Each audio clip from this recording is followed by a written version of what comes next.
here, guys. The FBI and the MI5 are the real threat.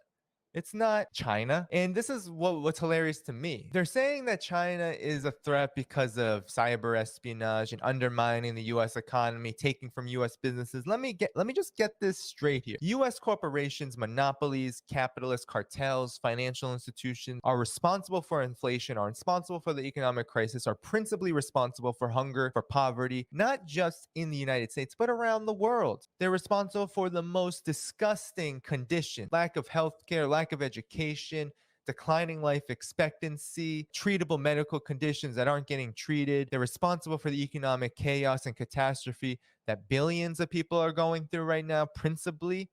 But in the United States, they're responsible for 1 in 2 people living paycheck to paycheck. They're responsible for those conditions. So let me get this straight. US businesses are saying that China, which has inflation that is controlled, prices going up no more than 2%, even during this worldwide economic catastrophe happening, and China has eradicated extreme poverty.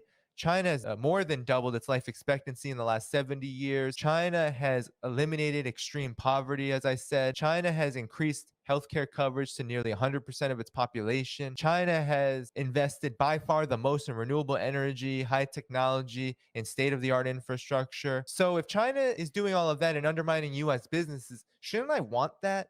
Shouldn't I want, even if we just were to indulge the idea that China were actually attacking US elections and US corporations and US business, if that were happening, I mean, who's to complain about that? We have two societies, two orders, social orders, economic orders going in completely different directions. And I'm being told that the one that's going in a positive direction is the one I should be scared about. So just think about that. Just think about that. Why should I be scared of a country that lifted more than 850 million people out of extreme poverty? Why should I be scared of that? Why should I be scared of a country that has not waged an interventionist war in more than 4 decades, arguably in its entire revolutionary history? Why should I be scared about that? Why should I be scared of a country that has one military base at the request of Djibouti in Africa, East Africa? Why should I be scared of a country that has one military base when the United States is 800 plus? Why should I be scared? Why should I be scared of a country whose cops do not hold guns and who do not murder people in the street at a pace of 1,000 people per year? That's the United States. Why should I be scared? Why should I be scared of a country that is less than half of the prison population of the United States? And the United States is 25% of the world's prisoners. China has a population of 1.4 billion people, less than half of the prison population.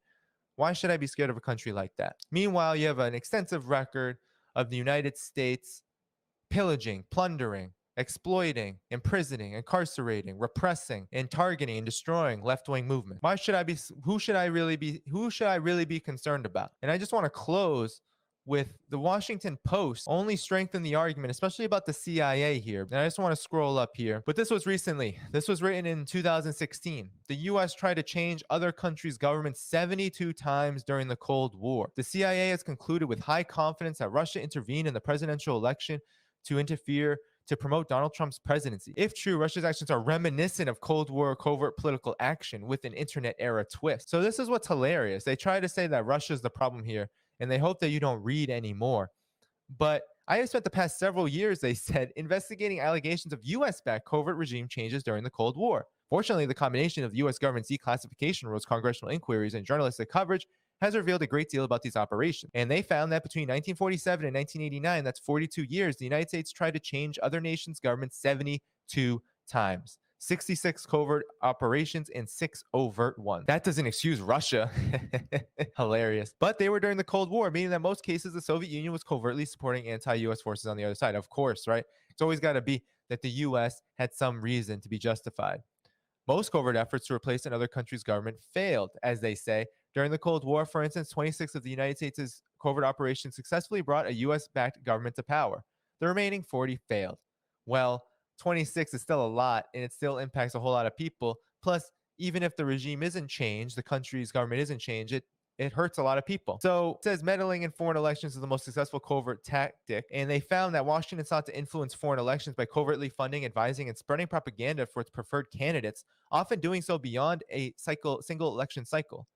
of these US-backed parties won their elections 75% of the time. So while there's a lot of like, oh, well, maybe not, I don't know, sure, that could be true, you have to understand that no matter how much they try to talk out of both sides of their mouths, the United States is the biggest terrorist entity in the world. They're admitting that without trying to admit it, right? So every time they even give you a kernel of truth in the corporate media, they're always going back and forth. Oh, well, Russia this. Oh, well, the Soviet Union that. When in fact, the United States tried 72 times that we know of, and we know that 50 foreign governments were attempted to be overthrown since the period of World War II to 1991. And that's not even account what happened afterward with Libya, Syria, all the countries that have been attacked since then, now the Ukraine. I mean, the CIA has a program in Ukraine training neo-Nazis. The CIA trained jihadists to oppose the Pentagon's jihadists in Syria. This is the policy. This is the reality. Okay. And so the reality is that it is the spooks that are the real threat. It is the US government that's the real threat. China is not the real threat. China is being used as a way to divert our attention from the fact that it is our governments and it is our system of imperialism, not ours, as in we own it, but is that which we live under, which is the problem. And unless we identify that as the problem, we cannot possibly understand it. And that's the problem that's confronting us right now. A lot of people don't understand what the root problem is because they're being told to look at China, to look at Russia, to look at Trump, to look at some other domestic symptom, mass shootings. They're not looking at the roots of what's causing all of this chaos, and the roots are right in front of us. It's this profiteering elite capitalist class, which its whole existence is predicated upon our exploitation and or our destruction.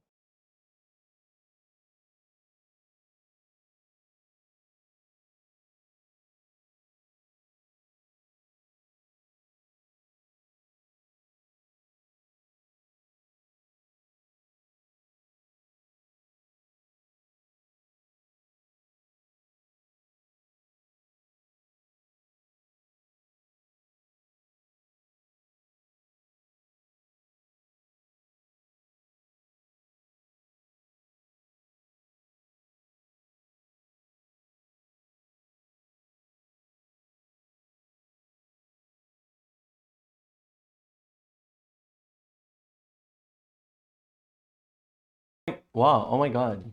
Uh, Hi Wing, hi Trin, welcome. I know, I'm sorry. I'm sorry I haven't streamed. I just haven't feel no, I didn't edit this bit. No, yeah, I edited this video. Yeah, this was the one that I edited. That's why I felt free to put it in the video. This is the video, by the way. I posted it in the Discord, but um I'm gonna call the why should I be I literally titled the video when I sent the file has a name. I think I titled it wait. The file name is like, should we be scared of China? Should we be afraid of China? And I thought that was a good title, but Danny went with a boring title. And you know what? I cannot change that, but regardless, it's out there.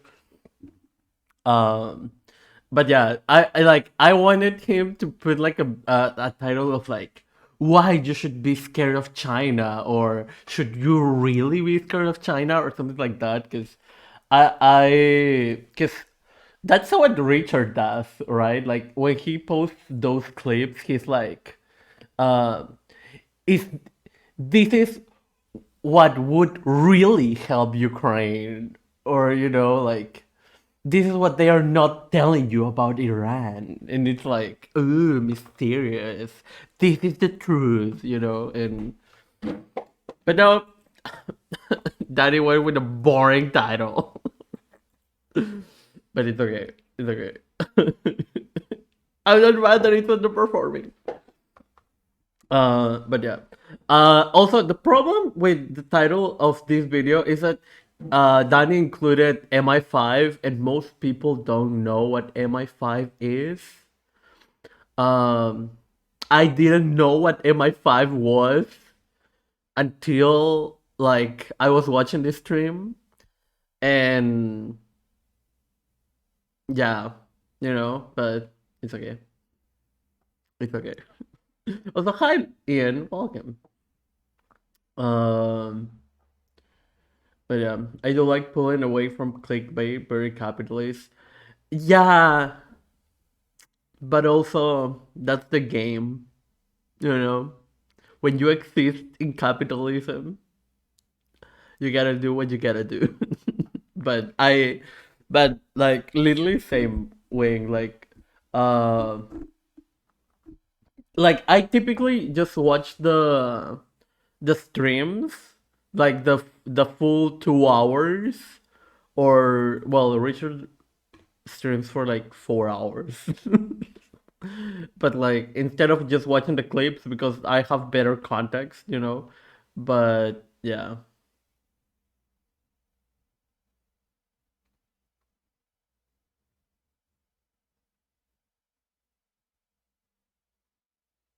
Has he literally not streamed in such a interesting?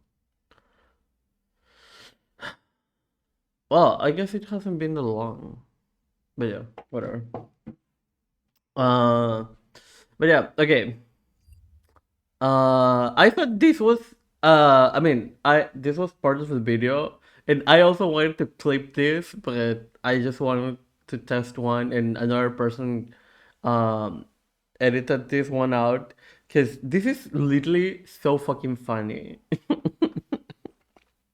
Because this is talking about how there are ads in New York City, apparently, about a nuclear disaster and how to prepare for that. And I'm like,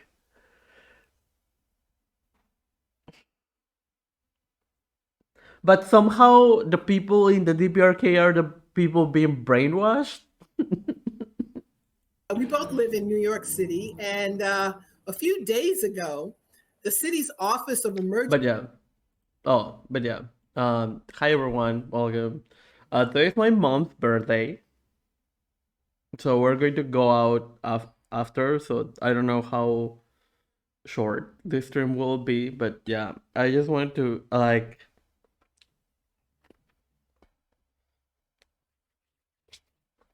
I woke up.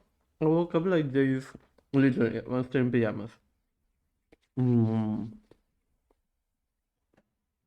I woke up, played my daily Fortnite, and then said, "You know what? I'm going to stream." And I think one of the reasons why I haven't been streaming is because I I really want to talk about Syria. I want to learn about Syria, and I know that's what I tried to do last stream, and then it went south. Oh, but yeah, and today I just said, you know what, fuck it, whatever. But yeah. Oh my god, interesting, interesting. It's so close.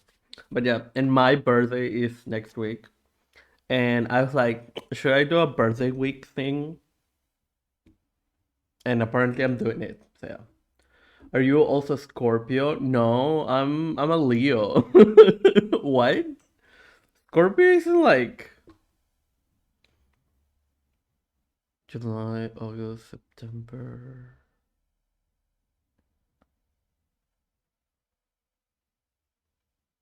October, November, right? Yeah, from October 23rd to November 22nd. Oh my god, Leo DiCaprio is a Scorpio. Interesting. That explains so many things. What does it explain? I don't know. It explains many things. Anne Hathaway is Scorpio.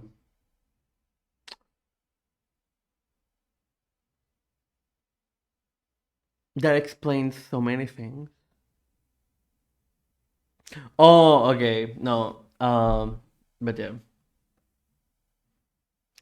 Bill Gates is a Scorpio.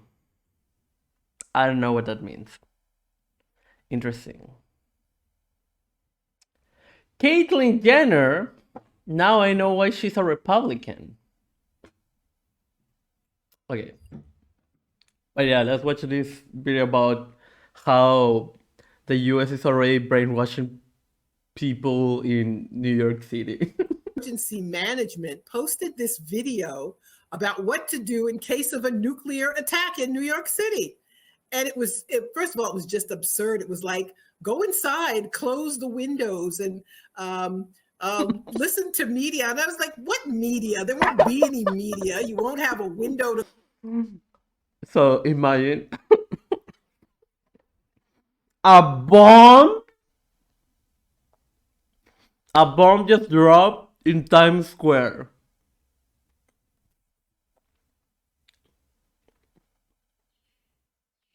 Just go to your house and close the door. Hello? There's probably no house to go to. One. Two, if there's a house, there won't be any windows.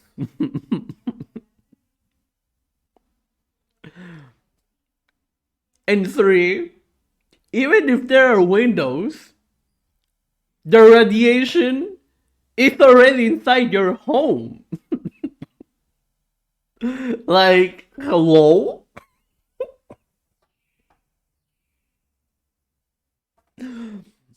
And it's not like that hasn't happened ever. Like, we already know what happens when nuclear bombs drop.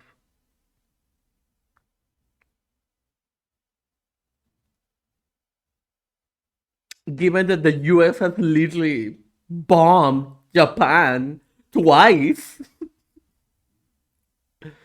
And let me tell you, the people who were going home and closing their windows are still probably dead. Like, to close, you'll be dead if you're in New York. But I thought about it was just very odd. And I am convinced that this is part of their propaganda campaign against Russia. I believe that there it is. Yeah, PSA. Do we dare listen to this? Is this something that's worth listening to? Sure, let's do it because it's absurd. So It's why so not? absurd. I haven't yet, so let's see what it's like.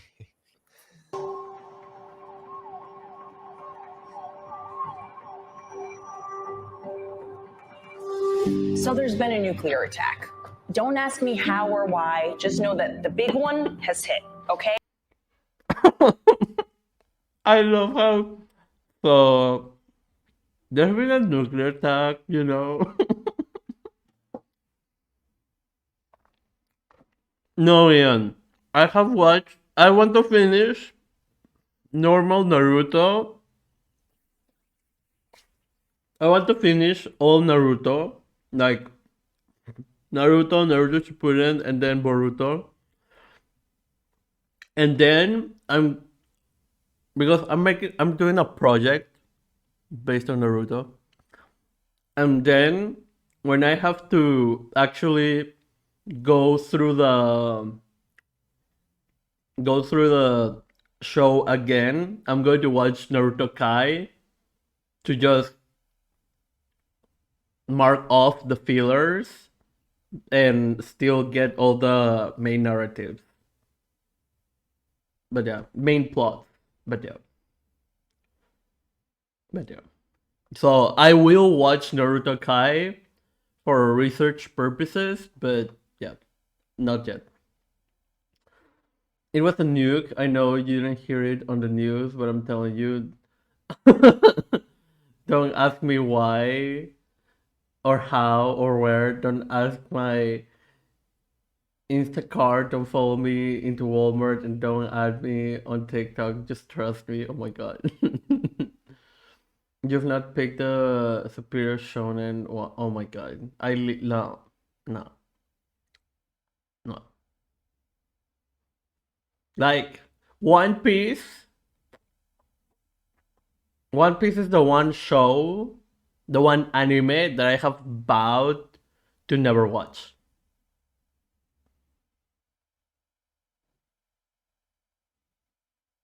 That's it. I literally don't like the main character.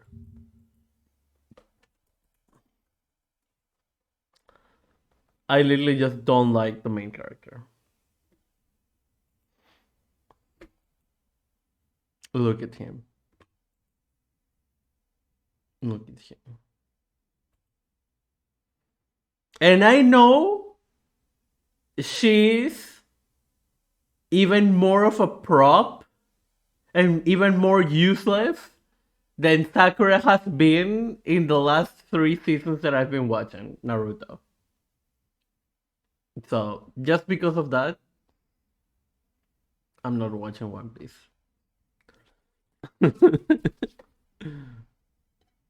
That is a long-range artillery? Sure. To remember a character why they're doing something because it's what? Yeah. Oh my god. Interesting. No, yeah. But so far, like, I'm making notes when I'm watching Naruto, and there have already been a lot of, no, not a lot of, but a couple of inconsistencies. And they have straight up reused, like, so much shit. But yeah. Fixes all that shit. Oh my god, Ian. Okay, fine. I'll watch One Piece. Fine. Okay, so Yeah. Not everything is done edited yet. Interesting. I mean, like, I will start. I would start One Piece like after I finish watching like Boruto, and I know Boruto is still ongoing, but by the time I get to Boruto, it will probably be over. But yeah, well, I don't know in what leg of Boruto are we, but yeah. Also, what a Boruto, like Boruto, how long has it been going?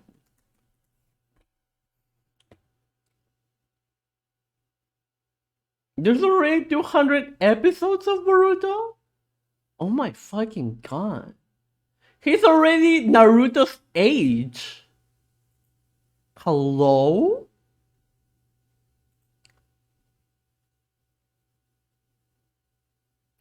Tell me this person is a she or a they.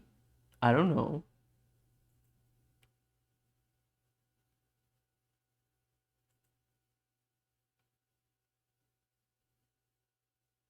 Their lack of boobage tells me that this person is a he. And the fact that there are no... This person is a she? Oh, interesting. Okay. Okay, you got me. You got me. Okay, let's continue with this. Sorry. so there's been a nuclear That was made in Japan. attack. Oh my god. Don't ask me how or why. Just know that the big one has hit. Okay? So what do? There are 3 important steps that I want you to remember. She said, "Don't ask me how or why." That's funny. That's really funny. Don't ask me how Hi, or Fiction why. It Tones. just Welcome. did. Step 1, get inside fast. You, your friends, your family, get inside. And no, staying in the car is not an option. You need to get into a building and move away from the windows. Step 2, stay inside. Shut all doors and windows. Have a basement? Head there. If you don't have one, get as far into the middle of the building as possible. If you were outside after the blast, get clean immediately. Remove and bag all outer clothing to keep radioactive dust or ash away from your body. Step 3, stay tuned. Follow media for more information.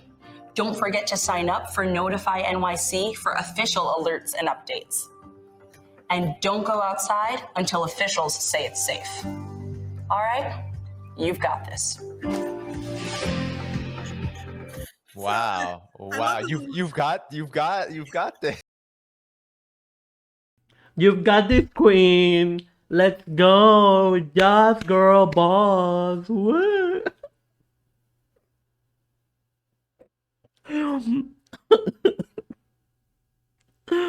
Like these people literally are making people think that after a fucking nuclear bomb there will still be internet and TV? Hello? It even has a revolutionary army staffed by ghost trans and class traders. It's pure idealism, but it's a nice fun to think. Oh my god. Rate the closest store, steal delicious food, and be with family. Honestly, true. I feel like the pressure wave isn't going to be radioactive, but the fallout is interesting. I mean, yeah, probably, but like, it's still like the radioactivity won't fucking care about you closing your door, you know? Like, it will still be there, you know? The size of the nuke, I mean, yeah. I love the little pep talk at the end. It's like, you know, what you say to a friend before they have a job interview. You got this. Everything looks like thermonuclear war, where New York would be a target. There would nobody in New York is going to be. I mean, but having, you know, aside from the ridiculousness of the commercial, the PSA, I just think it's odd. And I would love to know where this for more water, yeah. And I would love to know where this idea came from. I'm convinced it came from the Biden administration, and it's to make war acceptable to people.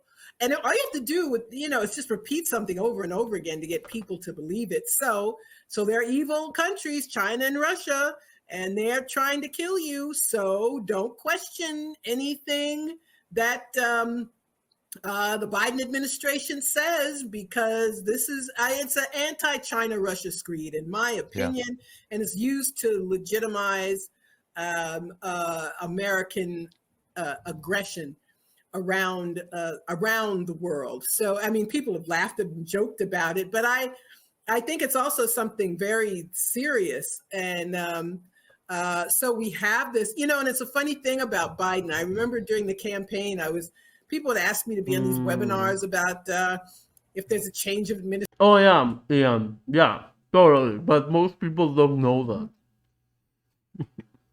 that. Like, the only reason all countries except for the US have nuclear weapons is literally just to posture and to say, hey, don't nuke us because we will nuke you. And that is literally the only reason. Like, yeah. Yeah. US military released a video about their reorganizing silver made digestible for normies. Oh my god.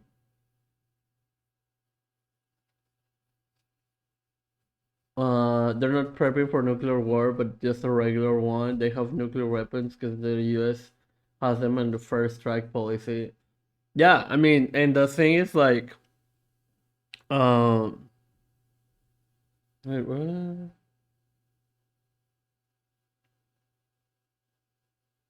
I forgot what I was going to say, but yeah. Administration, what will change? And I always said, nothing much will change, but I was wrong. It's worse. I mean, nobody was crossing China and Russian red lines like the Biden administration is. Yeah. And he is a weak president. He's incapacitated by dementia.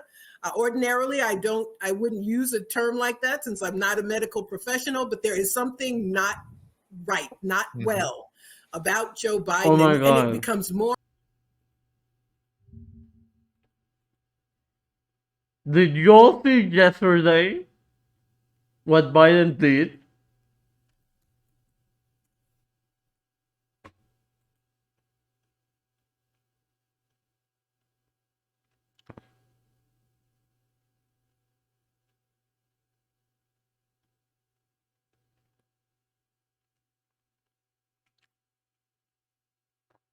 Where is this?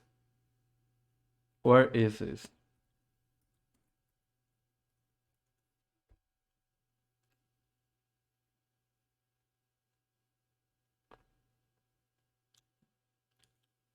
I need to see the fist bump. Ah! Oh, this is so cringe. Why? Ah, disgusting. Ah!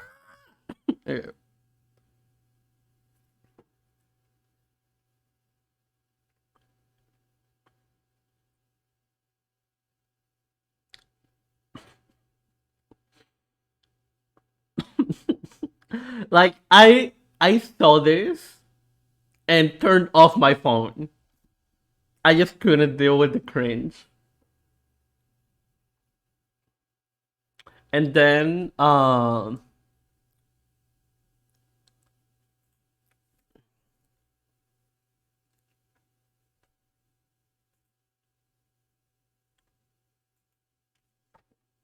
this.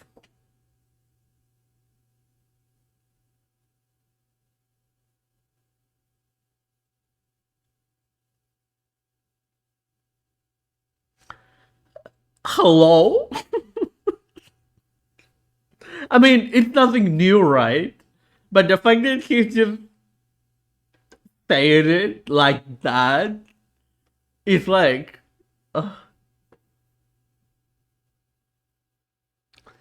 I thought he would never have a worse line than if you don't vote for Biden, join Blackjack or something like that. This is worse. This is. Oh my fucking god. Oh, like, literally, how is this person in power? How does this person hold any power? Like,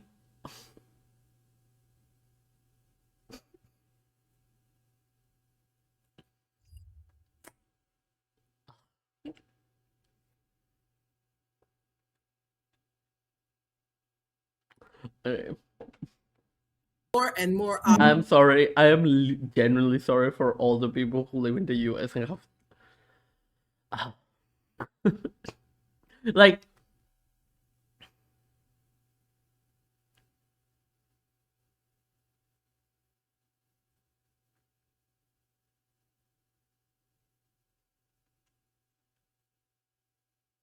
Like, Trump was a joke, you know?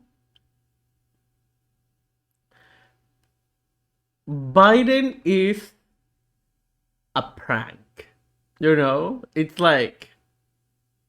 Biden is a prank. Like, yes. You know? Like, it is impossible that a man that old and that useless holds that much power. Like, we are living in a simulation and they are pranking us.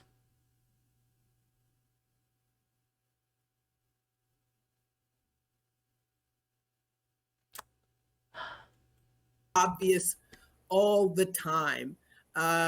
And and he's surrounded by these people. And I mean, they're the people he wanted, obviously, these neocons who think that the US can do anything it wants to do and get away with anything it wants to get away with. And that is just insanity.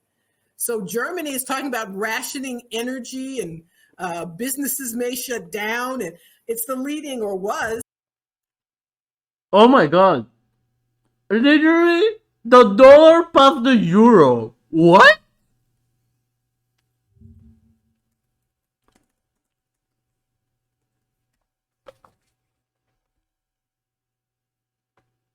What?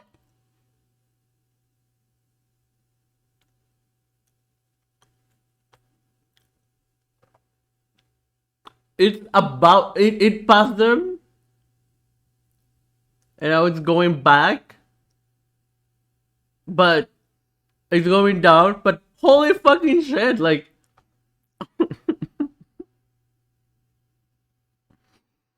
no, I was saying it, but like,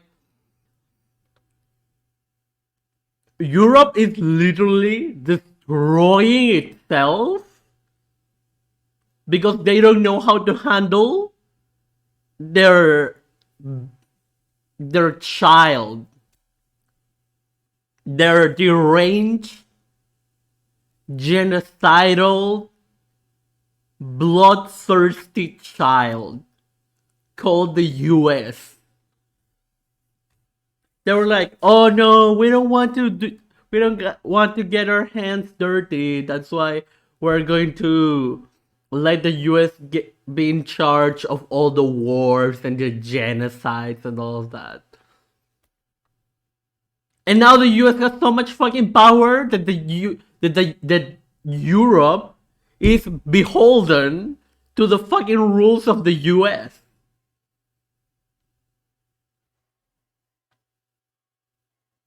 And it's like, hello?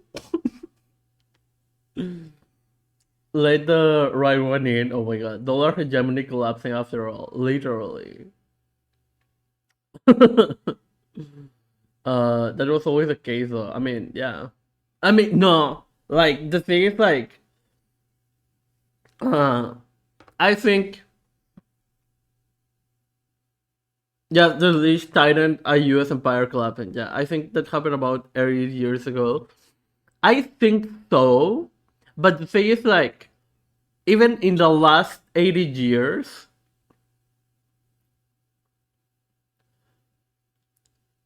the US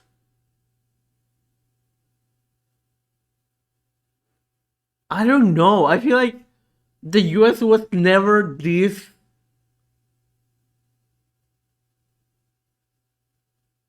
I would say bold, but it truly is just desperation for power. Right? Like, I want to say the US was never this bold to just be like, like spilling the food all over the place, which is what they're literally doing by, like, with Russia right now, right? But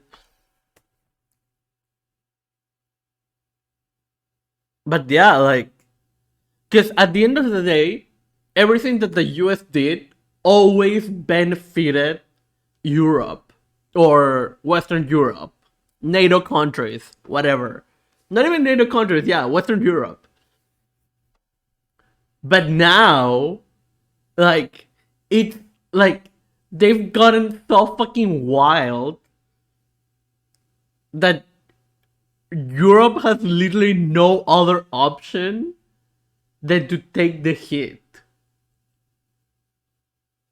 And not even just it, like, it is wild to me because it's not like, oh, just the working class of Western Europe, because it's like the fucking German PM president, the girl boss leader, was literally like in crisis mode when the US asked them to get rid of Russian oil And she was like, "Wait, what?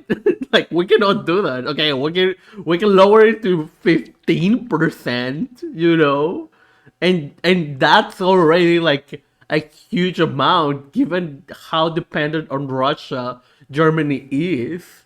But holy shit, like, okay, but yeah." The shit trend began in the 70s, and this is approaching the logical conclusion. They have to get resources to fund this shoring up of production domestically to limit military industrial complex vulnerability to shock the global supply chains. Yeah, like hijacking of Iranian oil tankers. Oh my god, don't even get me started on like all the wild shit that is going on in the Mediterranean, and not the Mediterranean but the other country, what it's called here. All the wild shit that is going on in the Red Sea, in the Gulf of Aden, in the Mediterranean Sea, like so many ships are literally just being hijacked and taken and put into custody. Like there is literally ship traffic going on, or there was. I don't know if it's going on still because it was months ago. But still, like the the tantrum that the US is doing with Russia is literally affecting this whole part of the world. I mean, to be fair, it's affecting all the world, right? But it's putting like this whole part of the world in crisis mode. You know, like, but yeah, like the Age of Piracy is once again here. But the time the privateers are also hunting boats of refugees. Yep, yep. The leading industrial, anything it wants to get away with. And that is just insanity. So Germany is talking about rationing energy and businesses may shut down. And it's the leading, or was the leading industrial nation in Europe until they, chose to be chumps for the United States. Yeah, it's worse. You're right. I mean, that is what too few are willing to admit, is that it is worse right now under Joe Biden. And for me, even when you had the Trump administration during his term pass things like the Taipei Act, which was a big.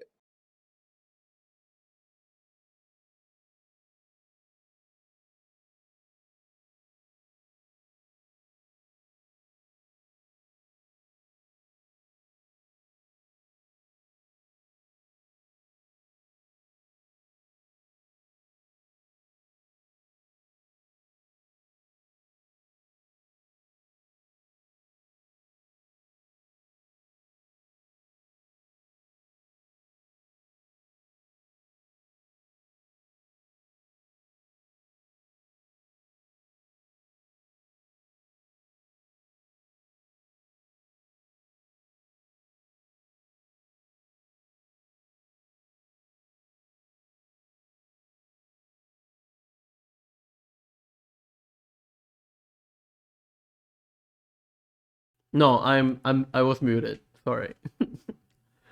Thank you, Dorian. Hi. No, this is not the video, but we watched it earlier. It was the MI5 FBI one, but yeah. Majority American multinationals are drawing EU state cash reserves through the badly written Corona loan programs. Interesting. So companies registered in EU for tax evasion get to claim all the wages across the globe in terms of employees and state subsidies, which amount to billions of dollars, which is going to make Exiting the EU and thinking the value of euro is attractive. Interesting.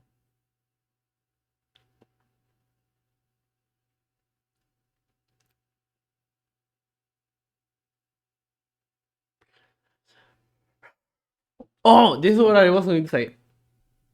So it is interesting because I think that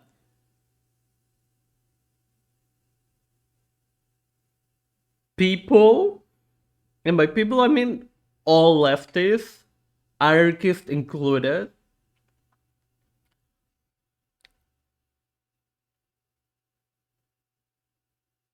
do not really understand the power of the state. And when I mean and when I say understand, I don't mean like understand in theory. I mean truly grasp how powerful the state is. And when I talk about the state, oh my god, Ian, I don't mean the bourgeoisie. I mean the actual powers of the state, aka the police and the military. And if you were to actually separate the state as another class, you would have the bourgeoisie, the state, and the proletariat, right? The state is what the US is. And so imagine that one day the cops decide, you know what? We actually want even more money. So they decide to, go to the Capitol and kill everyone.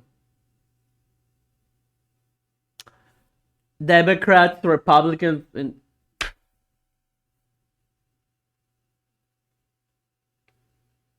they can do that. They can literally do that. And they could take power. It wouldn't be legitimate. I mean, given the lack of democracy in the US, it wouldn't be legitimate either, under the current system that the US has, right? But they can easily do that. And that's what the US is doing. They are the state of the world. They are the military of the world. They are the police of the world. And since around 80 years ago, they've been like, you know what? We want more power. And so Europe just was going along with it. Because for all the hits that Europe was taking, because Europe has been taking hits in the last 80 years on behalf of the US, those hits were worth it because at the end of the day, they were getting even more resources, they were getting even more hegemony, they saw they controlled the US, right? But so many hits kind of getting fucked hard. I mean, that's the no, like right now, and all the rest of the how has the EU, like when has the EU ever been directly affected to this level or anywhere near it in the past 80 years? Well, to be fair, in their entire fucking life. in their entire fucking existence by the US. You know?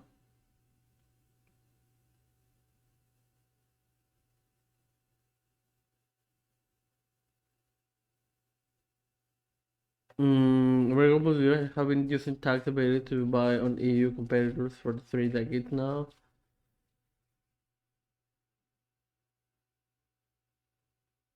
Uh,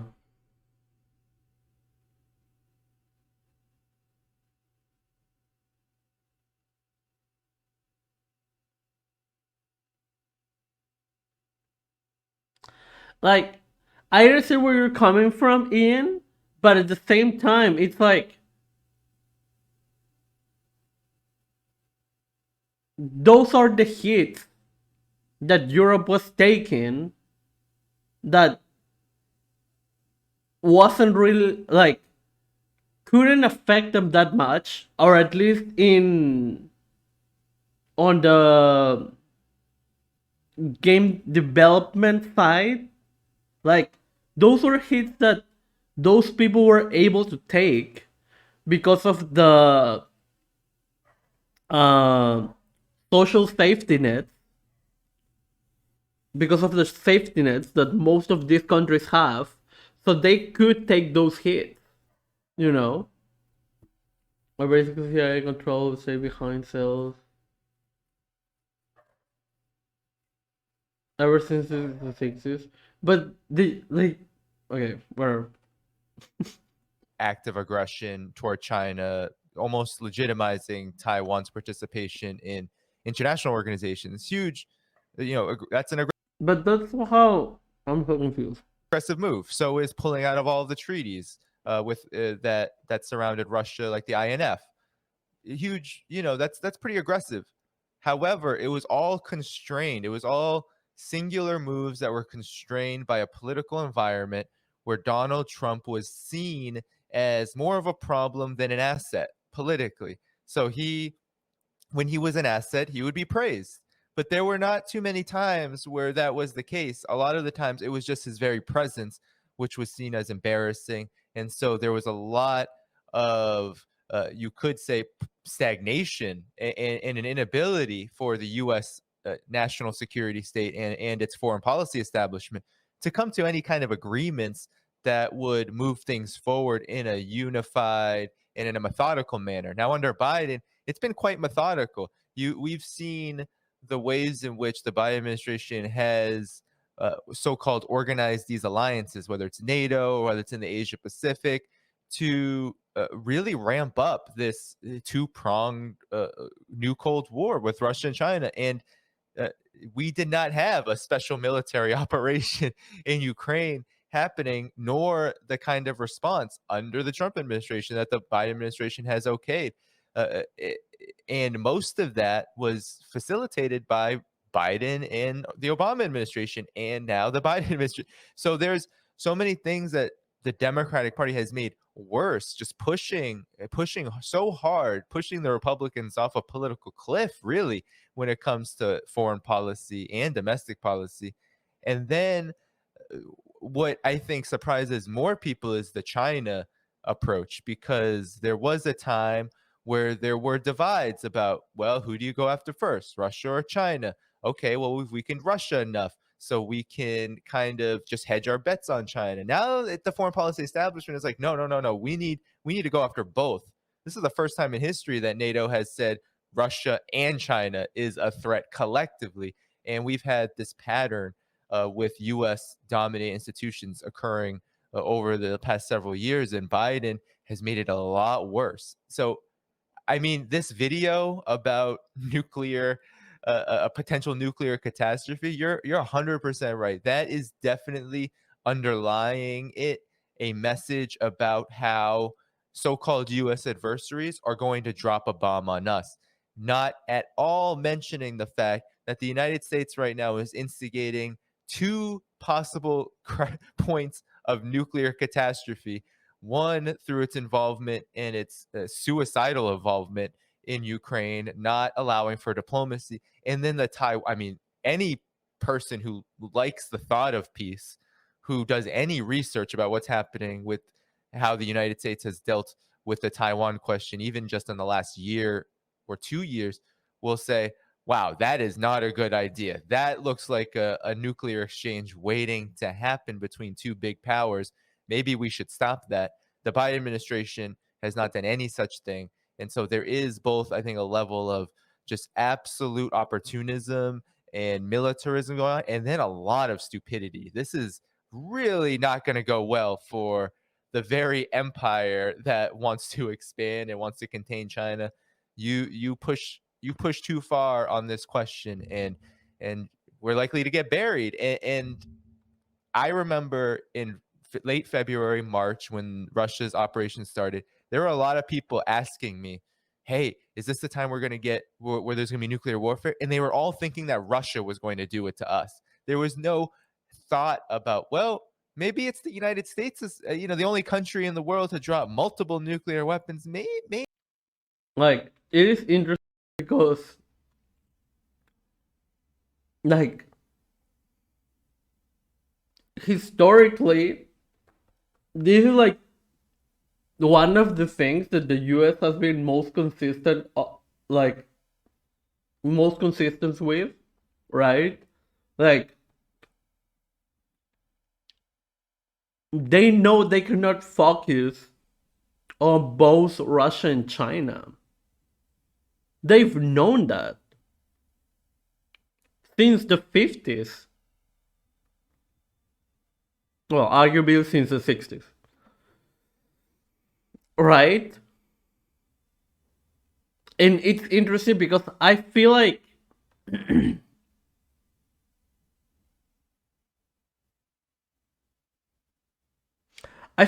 they truly didn't see Russia coming.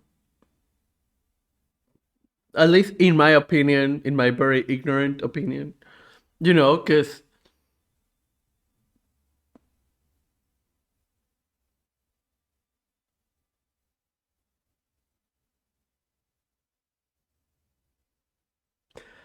I don't really know why.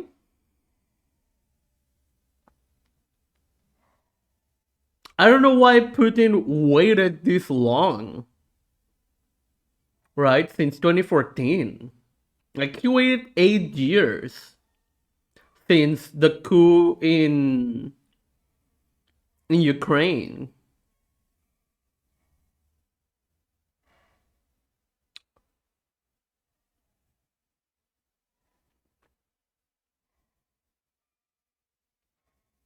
Like, I understand that they had to prepare.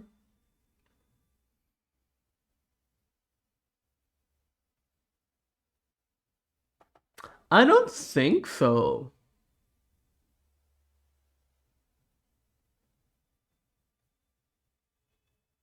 But to go against Ukraine?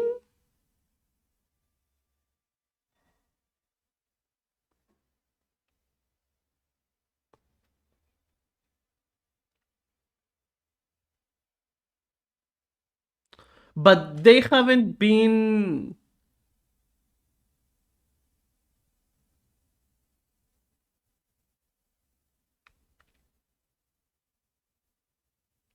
But they have been able to I guess their relationships with China have helped.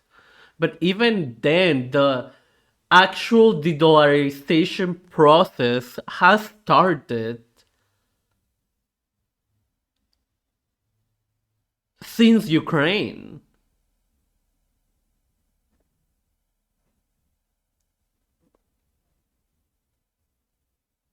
Not just Ukraine. Oh.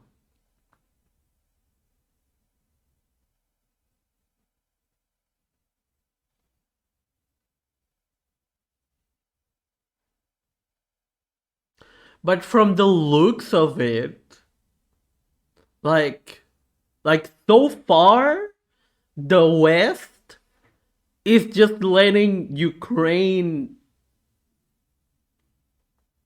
basically be destroyed by Russia. Like, not necessarily destroyed by Russia, but it's like, you know,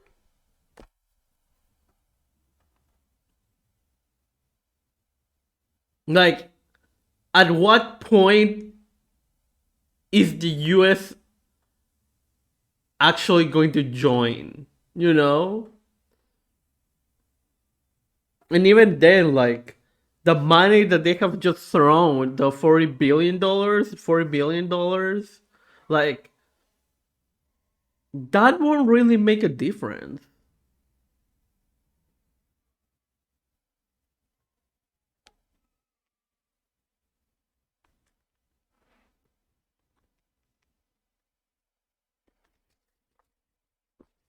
Have US troops gone to Ukraine?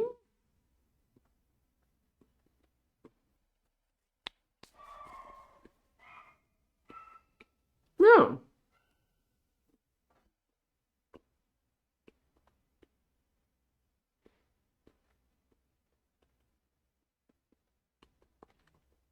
Oh, well.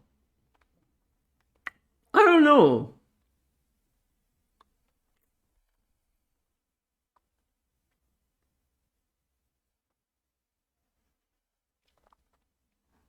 But that's the thing. Even if, let's say, the CIA is in Ukraine trying to fight Russia, Russia's still winning so far.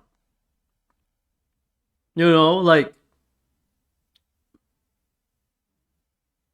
the West hasn't sent anything substantial so far to Ukraine.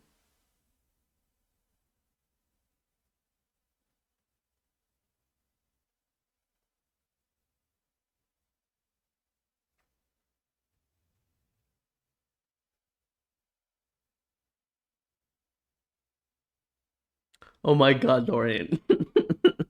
I mean, I'm saying, like, if the CIA were in Ukraine in a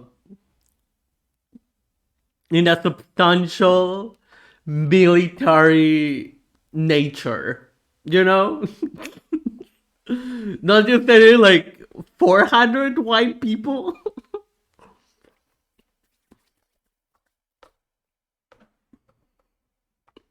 But yeah, well,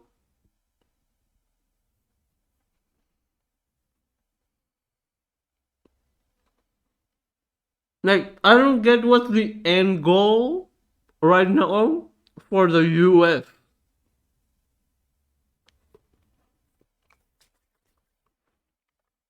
Like, creating more hate towards Russia? The hate was already there.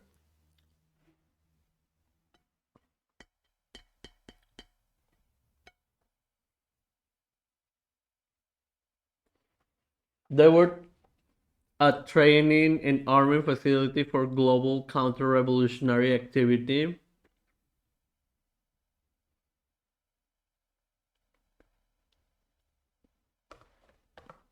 Many of the weapons in Ukraine were shipped to Hong Kong and Taiwan, Syria through Turkey.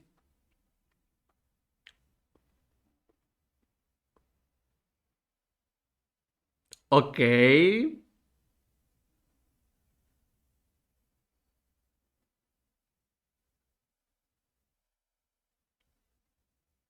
Yeah, but like, I'm not talking about that. I'm talking about what's the purpose of just letting Ukraine. What is the purpose of letting Russia win?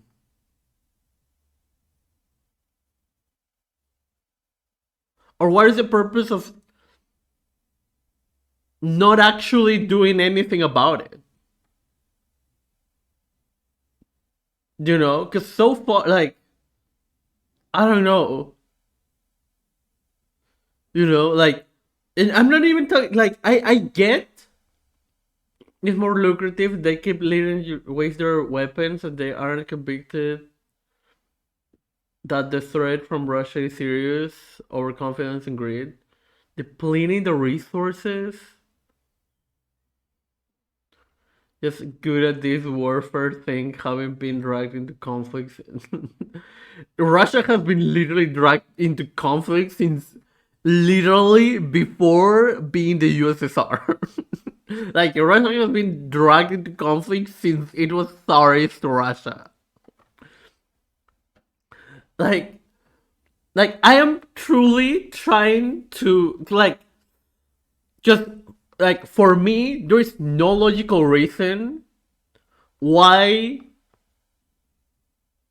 NATO or straight up just the US haven't intervened.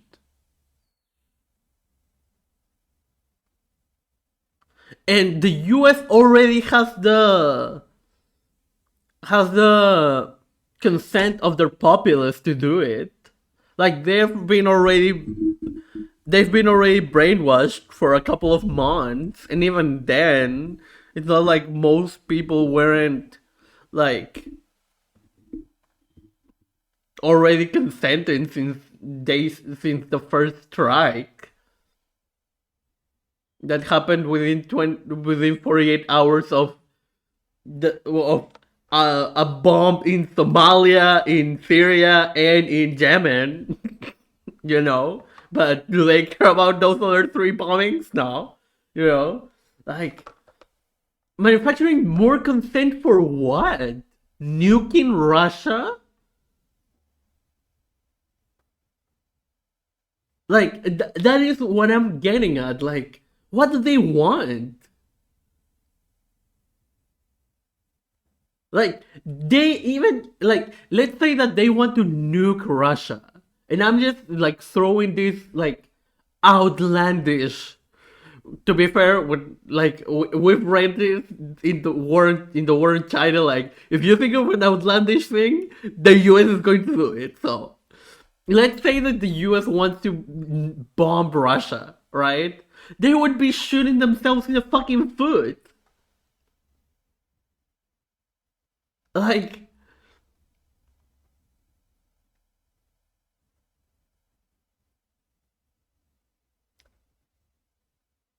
I am so confused. Like, US military have issues in that there's recruitment problems, which is why there's so much stuff getting shifted to fit into that. To fit into what? Manufacturing the consent? I'm so confused. I just...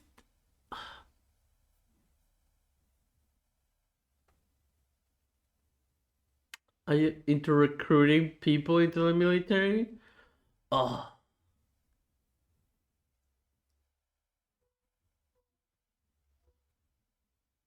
So is Ukraine just a ploy to increase the people in the military in the US?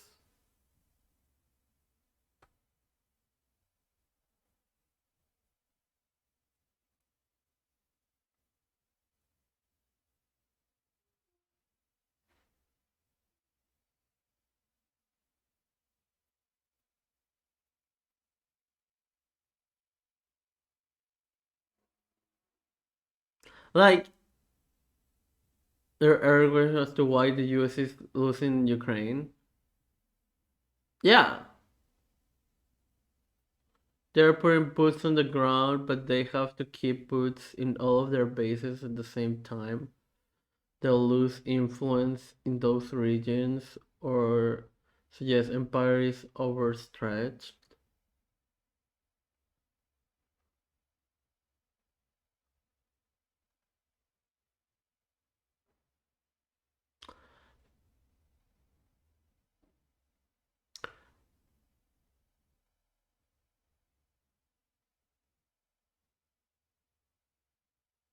So they are just letting Russia win in Ukraine so that people in the US would have a sense of urgency, of military urgency, so that young people will join the military.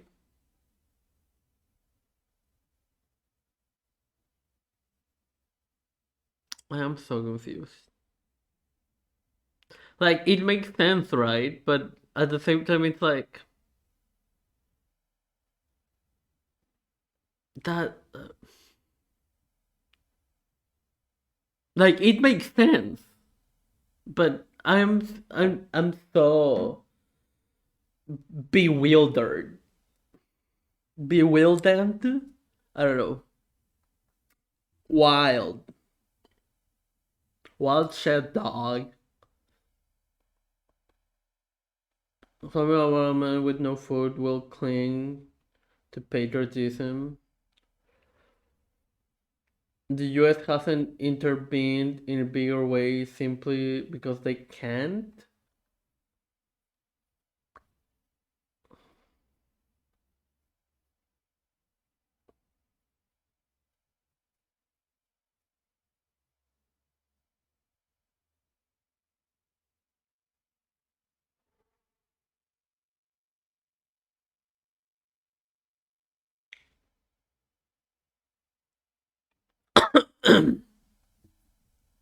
Okay, how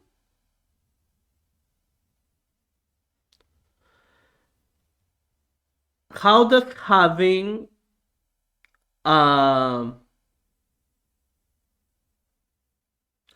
okay, like,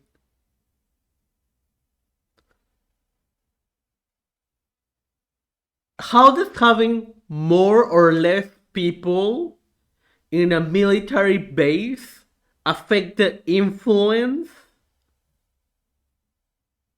that the military base itself has in a country? You know what I mean? Like, there are already people in, like, you already have 800 military bases, 400, 200, something like that, right?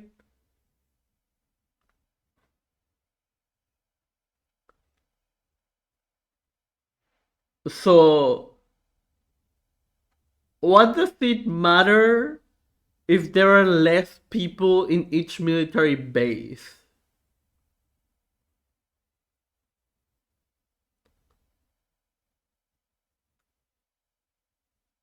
Of the securities? Interesting.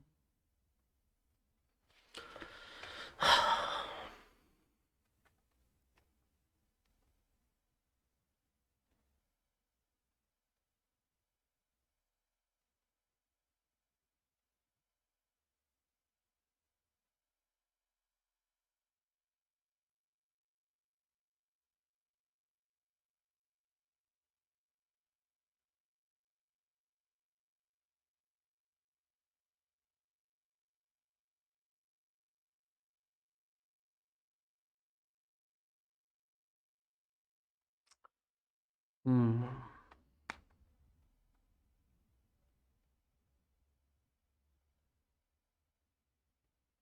How are your comprador factions gonna feel safe otherwise?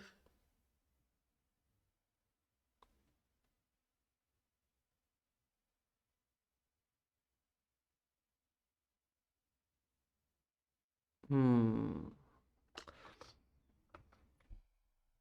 Are going to get really, really bad here at some point. The level of indoctrination needs to be turned up to 20. Like, take the Netherlands. No, yeah, I get it.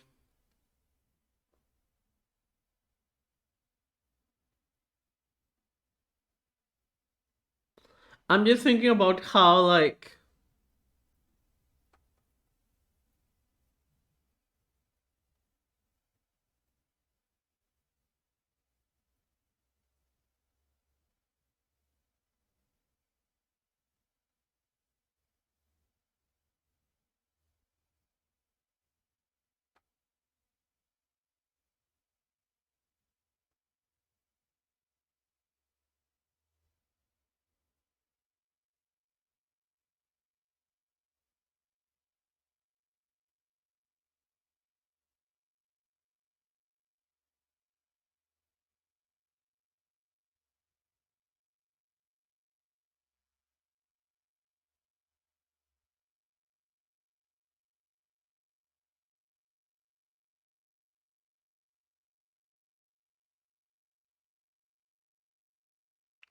Like, why didn't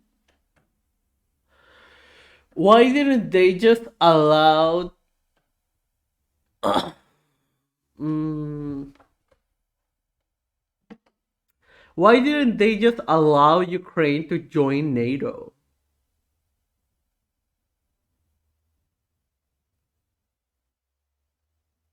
Because they could have easily painted that. Because some people would have said that, oh, the US started it because, like, they broke the agreement that Ukraine wouldn't join NATO and it ended up joining. But the US can just say that, yeah, but they were desperate because Russia was going to attack them. And they did. And so it would have played in their favor either way. And even then, if Ukraine would have joined NATO, NATO could, like, NATO, not even just the US, the entire could have joined into that war, or an official war, like, um you think a prime minister would feel more or less safe if tomorrow all the US, but that's the thing, like, you don't have to empty them out. Like, that's what I'm saying. Like, there are so many US bases that you could just take a fraction of them, a fraction of people out of all of them, and have enough people. Wouldn't you?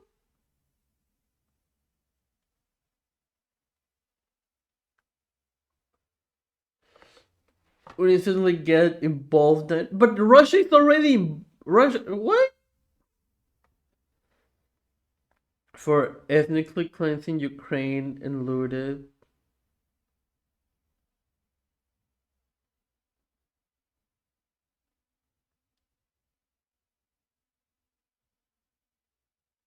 I am so confused. So they settled for ethnically cleansing Ukraine and looted. Who is they? Russia or Netherlands? I am so confused.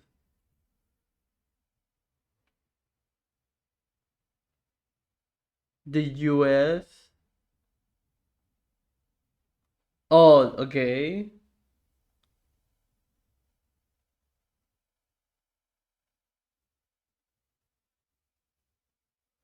The rest of NATO were exception because the US calls in the shots.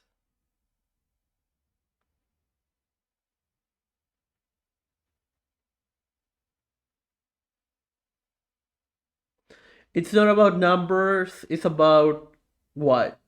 Like, maintaining their hegemony?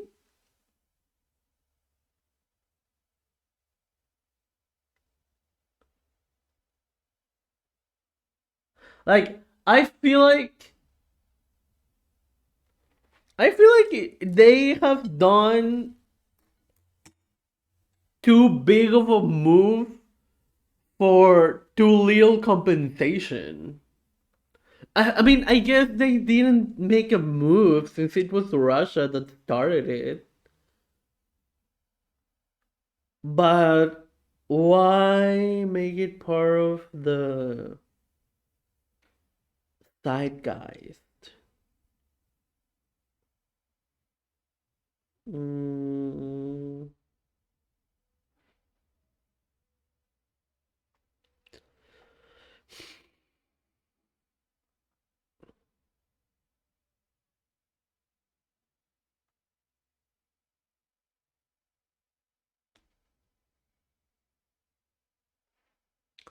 I guess the US wasn't.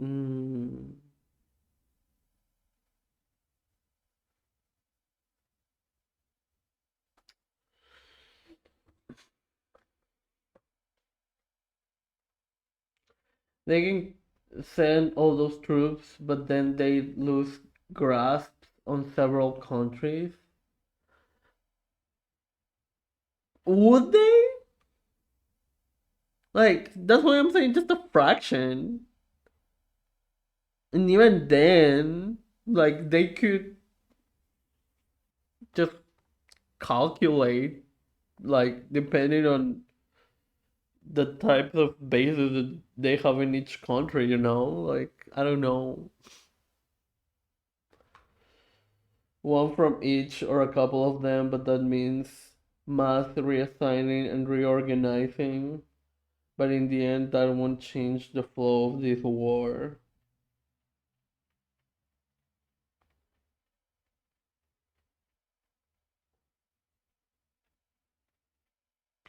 You say mass reorganizing, like, that's not literally the what the military does. Like, I don't know. Like, in my mind, they have a database, so doing all of that wouldn't be that hard, right? To calculate, like, the people. But yeah, they're doing it on a volunteer basis with the volunteers that are going over there.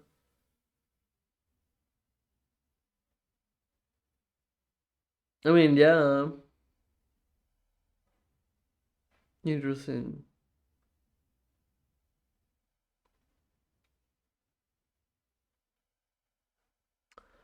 Yeah, I think the US is. I'm like,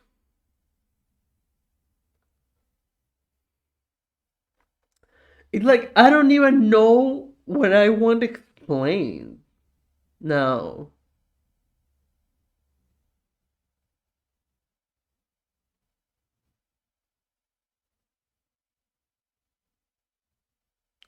Because, like, I get why the US is not sending.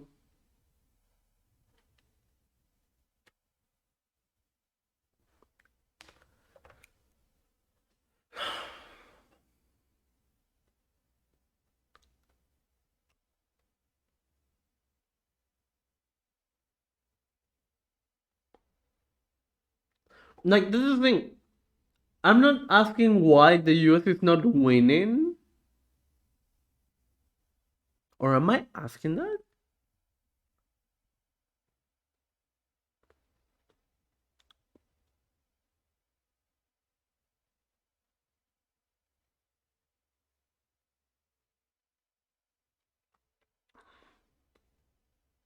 I asked first why the US wasn't intervening as much. And then you explained to me that they quite literally do not have the people.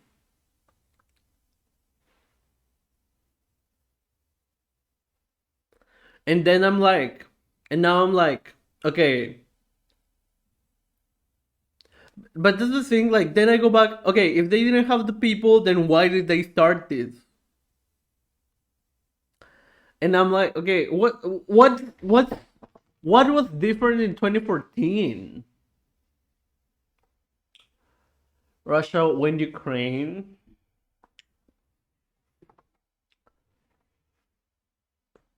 I asked that, and then you explained to me that they literally don't have the people, right?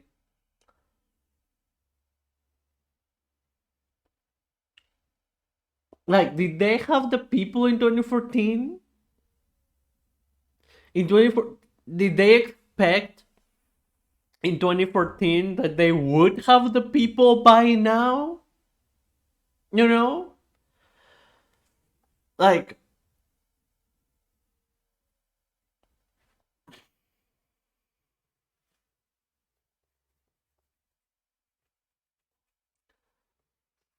they don't have the people to commit to a full war with the ramifications of supply lines and US military.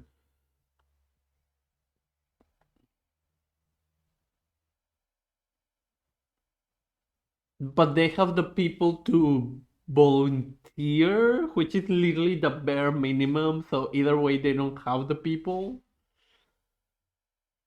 Or rather, a full war as opposed to what?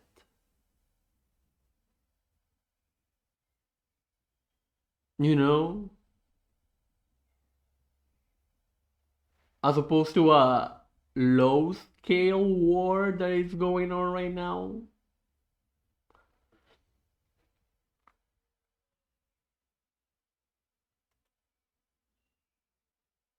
No.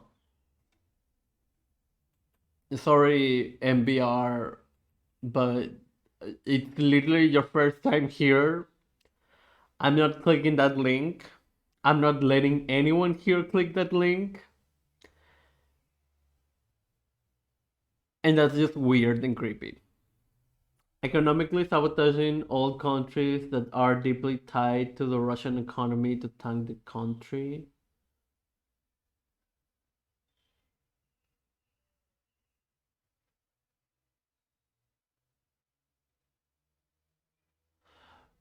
But that's literally the entire EU. Also, literally them.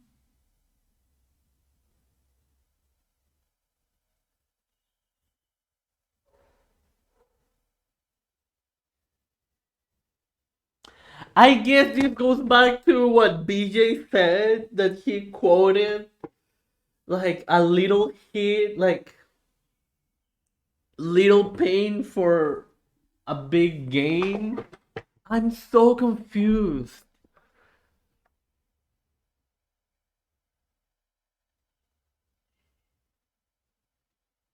Okay, so was this their plan in 2014?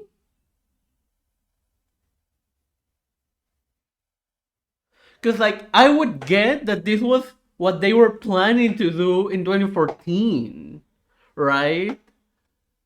Because technically, like, it goes back to technically, they didn't start the stuff now. Like, Russia decided to start, but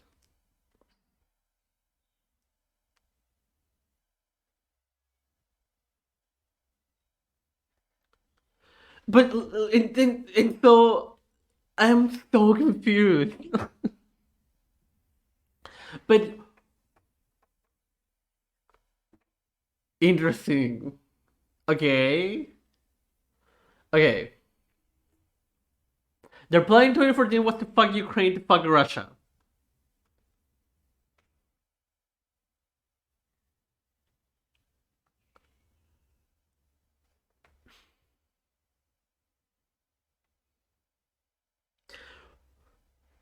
Why didn't that work? Or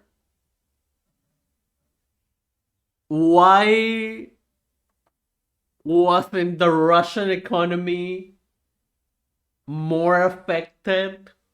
Or has the Russian economy actually been that affected, but I just don't know about it?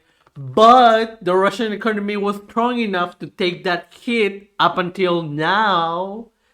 Well, it's not like they couldn't take it still, but they just now just so happen to be ready for attacking Ukraine. You know? The charts in Donbass said fuck off. Interesting.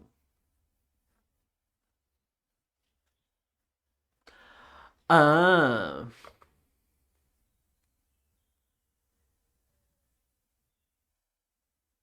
Okay, let me just run for a second and say that I hate when the people covering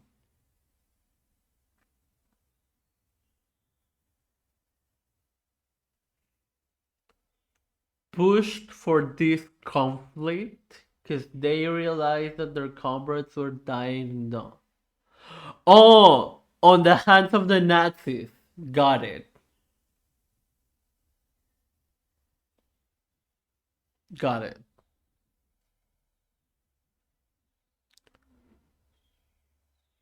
Mm, I still don't get why the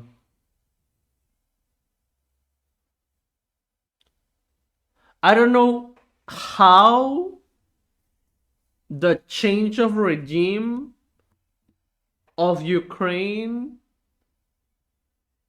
affected Russia? Like, how did it affect Russia? Right? Like, economically, I guess. Because politically, I understand, or like culturally, right? And I understand how it affected Ukraine, but I don't know how it affected Russia. To the separatists, but only as much as they can give with plausible deniability. You know how much Soviet industry was given to Ukraine at the end of the Soviet Union? No, I don't. I know that Ukraine a lot, right? A lot. Close ties with Ukraine because the Soviet industry was being tied to the economies.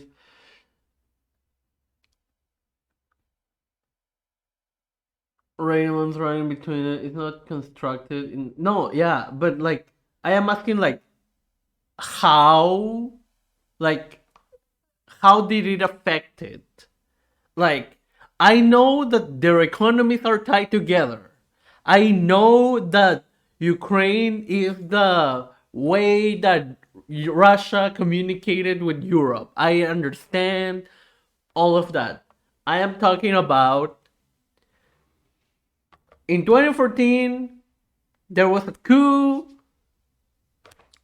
Nazis got into power, but how did that, like, what did the change of government in Ukraine, what did the change of government in Ukraine do that affected Russia in what way? Like, Russia's economy. And like, did they even do anything? Because like, how has I am so confused. I am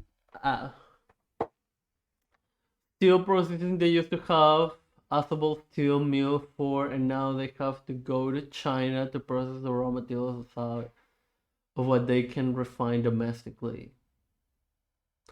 Ah.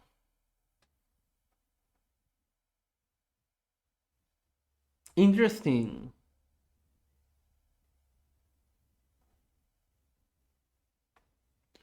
Those actions that were levied against Russia after Ukraine had shut down the flight MH17. Oh my god, those are small examples. Interesting, but the other thing, like, so Russia just wasn't that affected because they could like change Ukraine with China.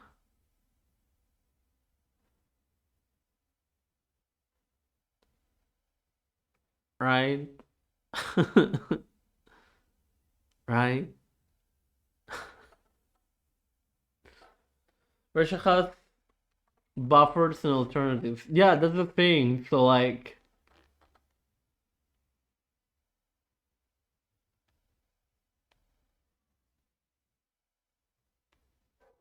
I am so confused.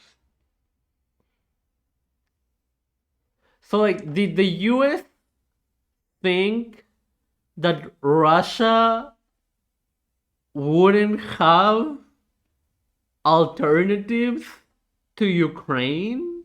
Like, did the US actually think that Russia was that dependent on Ukraine?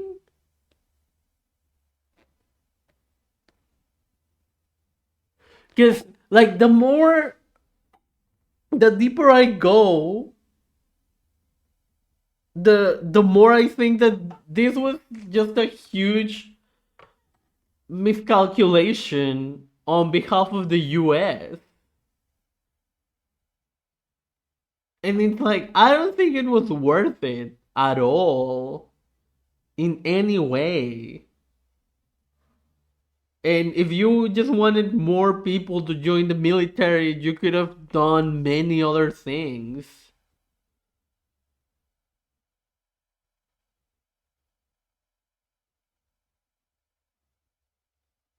Like,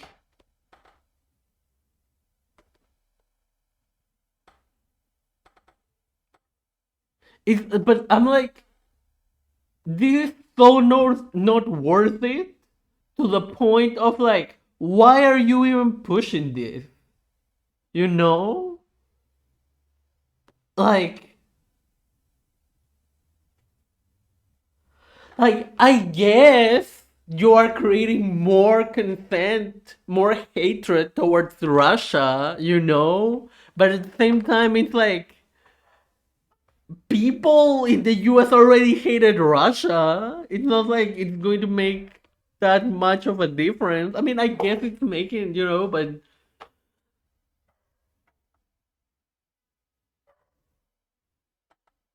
uh, I guess they're just trying to make the most out of their own ridiculousness, their own silliness. Their strategy against China burned the planet down by accelerating climate change with tons of military activity. Okay, I just want to point out that Ian is saying that the US is accelerating climate change, and this goes back to my last stream when we were talking about accelerationism, and I was saying that accelerationism is literally a reality. So I don't get why people get so worked up when people talk about or mention accelerationism when that's just the reality. So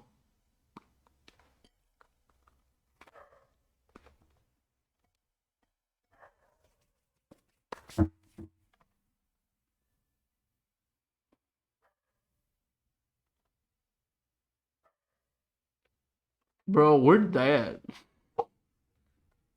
I'm moving to China.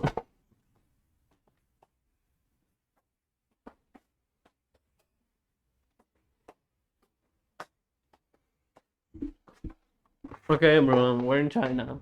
Hi.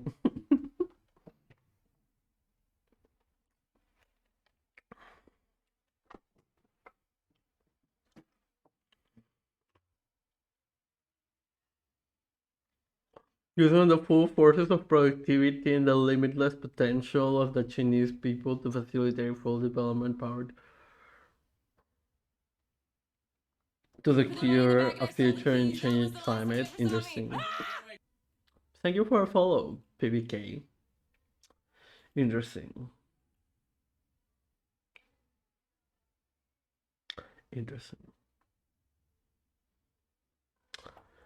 I'm having bread alone. Because I don't have any. Actually, I'm going to pour a glass of milk. Because, yes, of soy milk. Okay, we're going to watch this uh, Hot Ones with Daniel Kaluuya. Because I love Daniel Kaluuya. He's by far one of my favorite actors. I love quite literally everything he's been on. And there's a new Jordan Peele movie called Nope. And he's starring on it. And yeah. And also I just want to chill. So yeah. Okay. It's up to us in the West to stop that military industrial complex and probably purge our shitty comic parties of liberal members so it can once more become a vanguard for the people. Honestly, true. True. Wait, did I finish my thought? No, yeah. I talked about the state. Um Let me promote my Twitter. Uh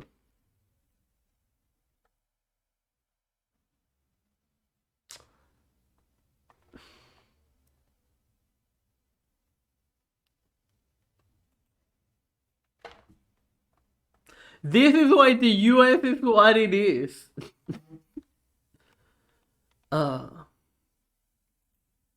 This is the problem with Westerners. I don't know what happened. They sent a link,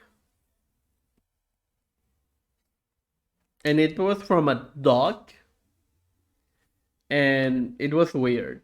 So yeah. Tortillas and spring onions with rice. Oh my god, that's like a lot. But yeah. Many Western leftists support socialism, except when it comes to China.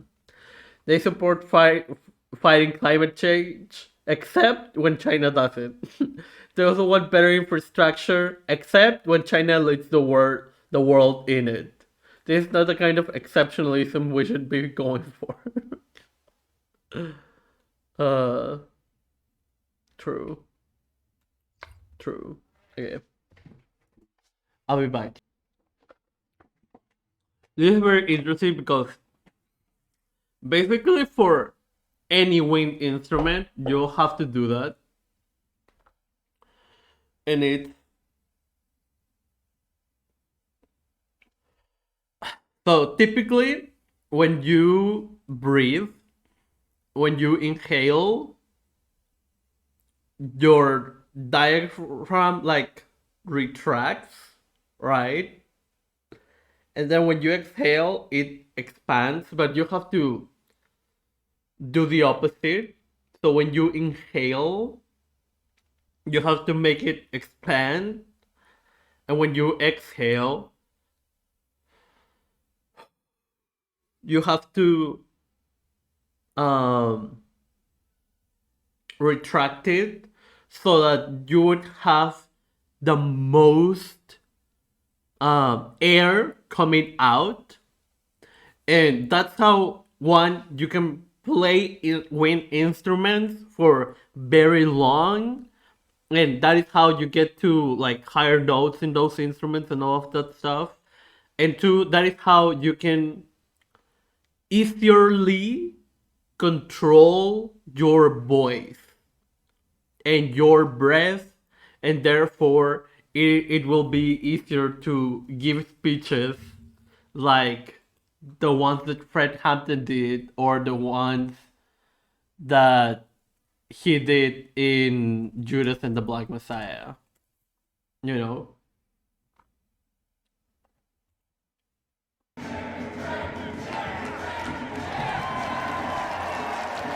Yeah, speak from your belly. It switches people, especially women, that when they get pregnant. Yeah.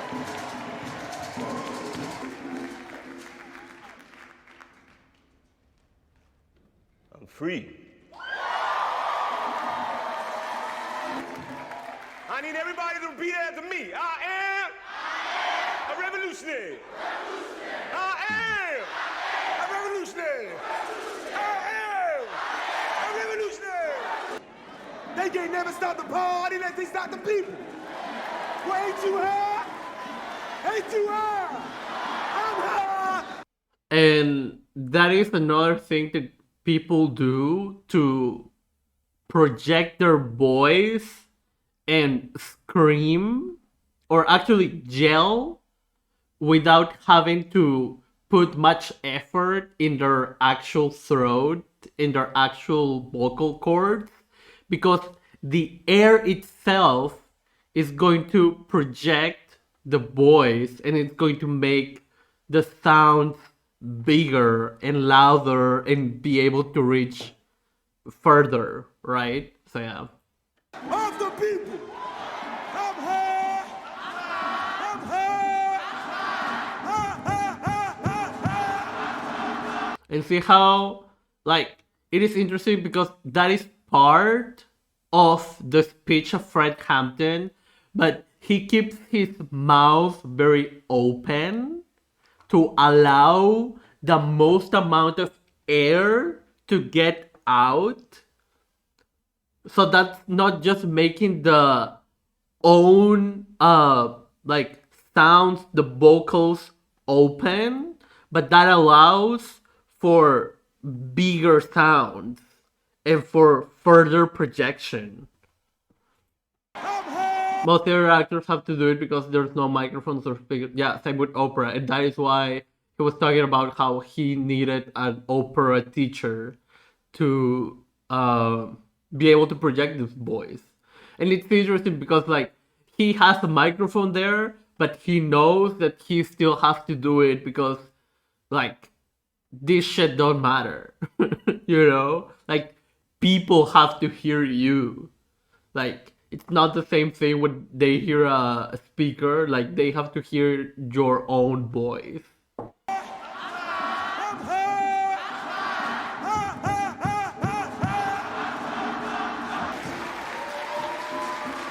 If you're there to struggle, you're there to win. If you're there not struggle, then goddammit, you don't deserve to win.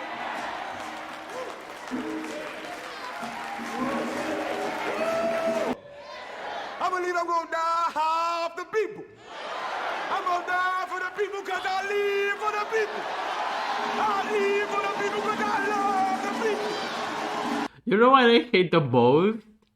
That now, every motherfucking single time that I think of Fred Hampton, I think of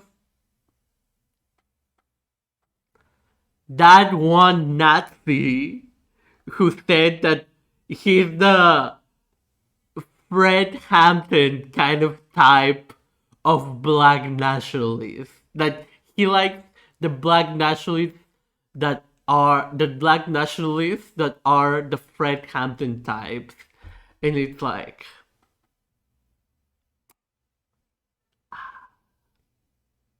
I hate white people so much. I hate white people so much. Well, let me make it plain. Kill a few pigs, get a little satisfaction. Wait on, wait on. Kill some more pigs, get some more satisfaction. Kill them all, get complete satisfaction. You can murder a liberator, but you can't murder liberation. You can murder a revolutionary, but you can't murder revolution. And you can murder a freedom fighter, but you can't murder freedom. I said, hey, a revolutionary. Hey, a revolutionary. Hey, put your fist in the air.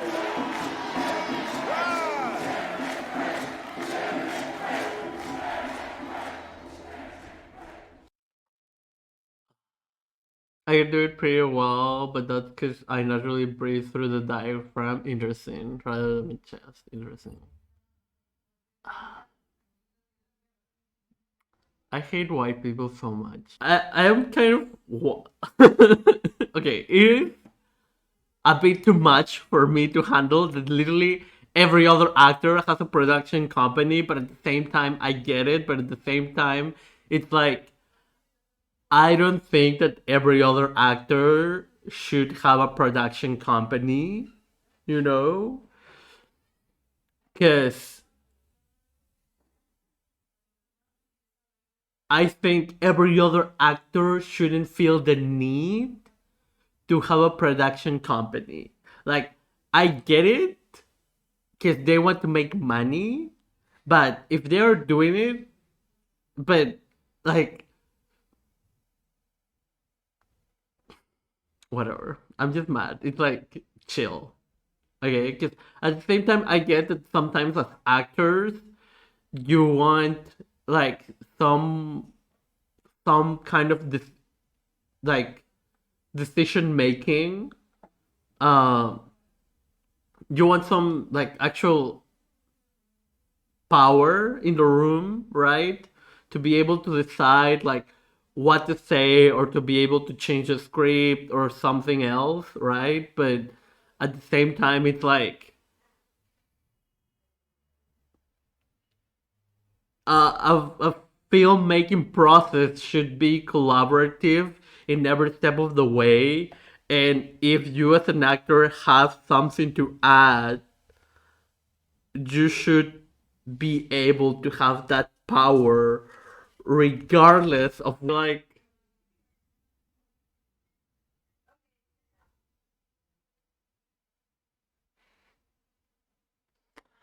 I feel like that's what we as Marxists have to do, right? Like we wish like that is literally the whole entire point of historical materialism. So for us to learn from history, right? And to understand that history has its own context and things happen and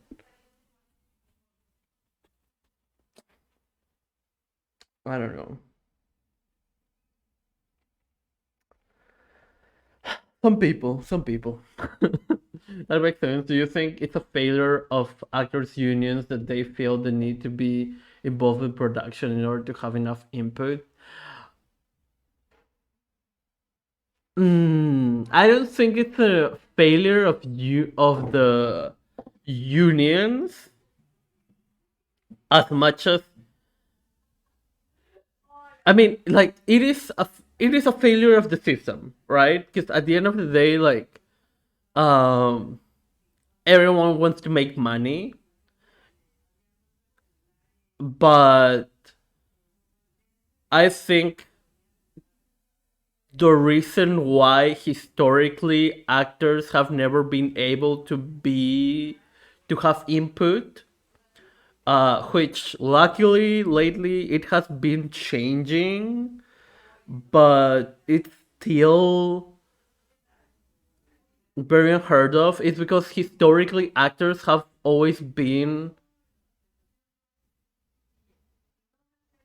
props, but not like how do I explain it? Like they have always been. I'm saying always, but that has drastically changed. It's like since the since the 70s or 80s, you know. But still, they have always been seen as objects to control. Like they're always supposed to just do what the director says, at least in movies, right? Like historically in TV, they've always had a little more leeway since they've like created they've been with the same character for longer periods of time, and in theater they are like it's up to them, right?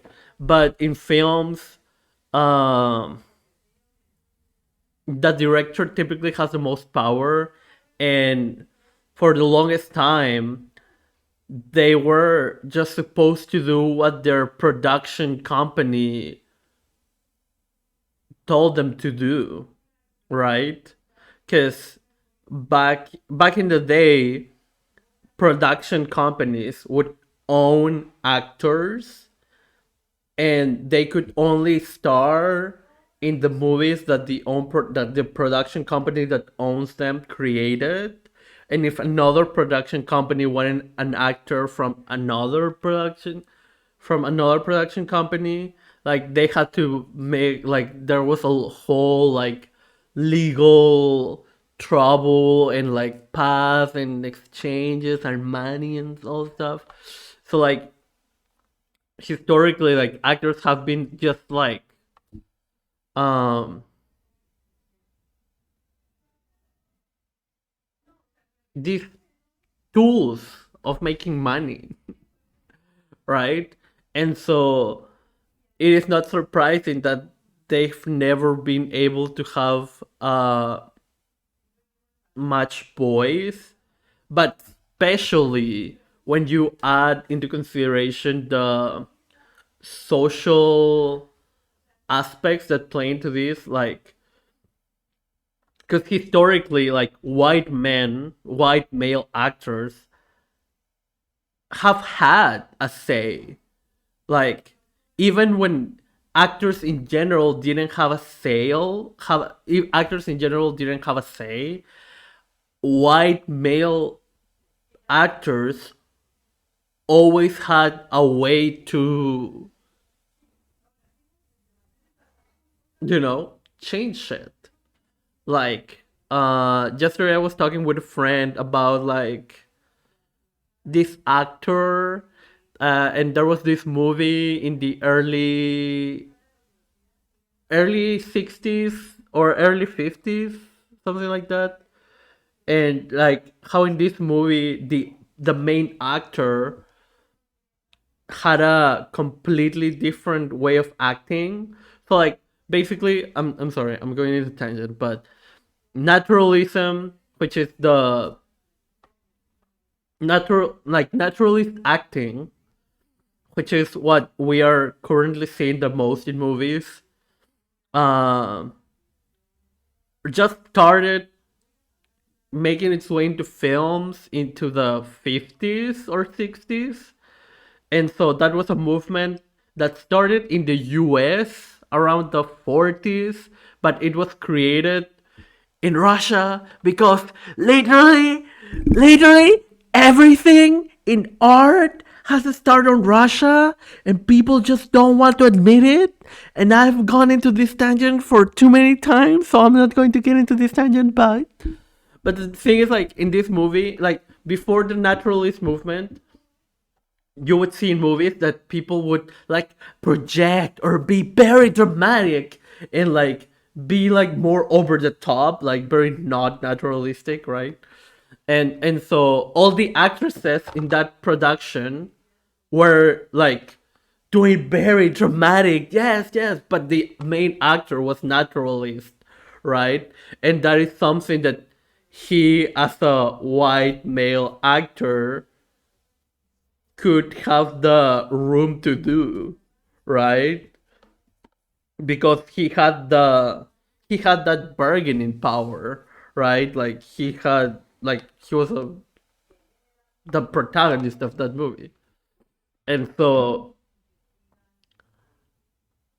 historically you've had actors being able to make those decisions, right? But when it comes to actual like scripts or uh scripts more than anything, to be honest, because at the end of the day the script is what is going to lead the changes, right? uh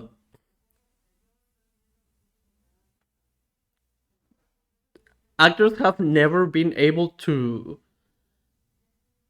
have that much leeway on changing certain things, and that's why you've historically had a lot of movies having minorities say or act in horrible ways, horribly stereotypical, racist ways, right? And it's not because like the own actor didn't know how harmful what they were doing was, but rather it's because they didn't have a say on it, and it was either take the job or be fired and then be known as the difficult one, right?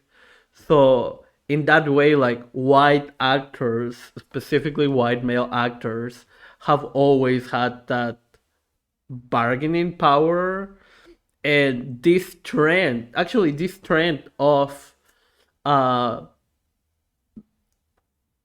getting the production cut for the sake of saying something was started by a lot of actresses, specifically and mainly white actresses, because they had the most money, right?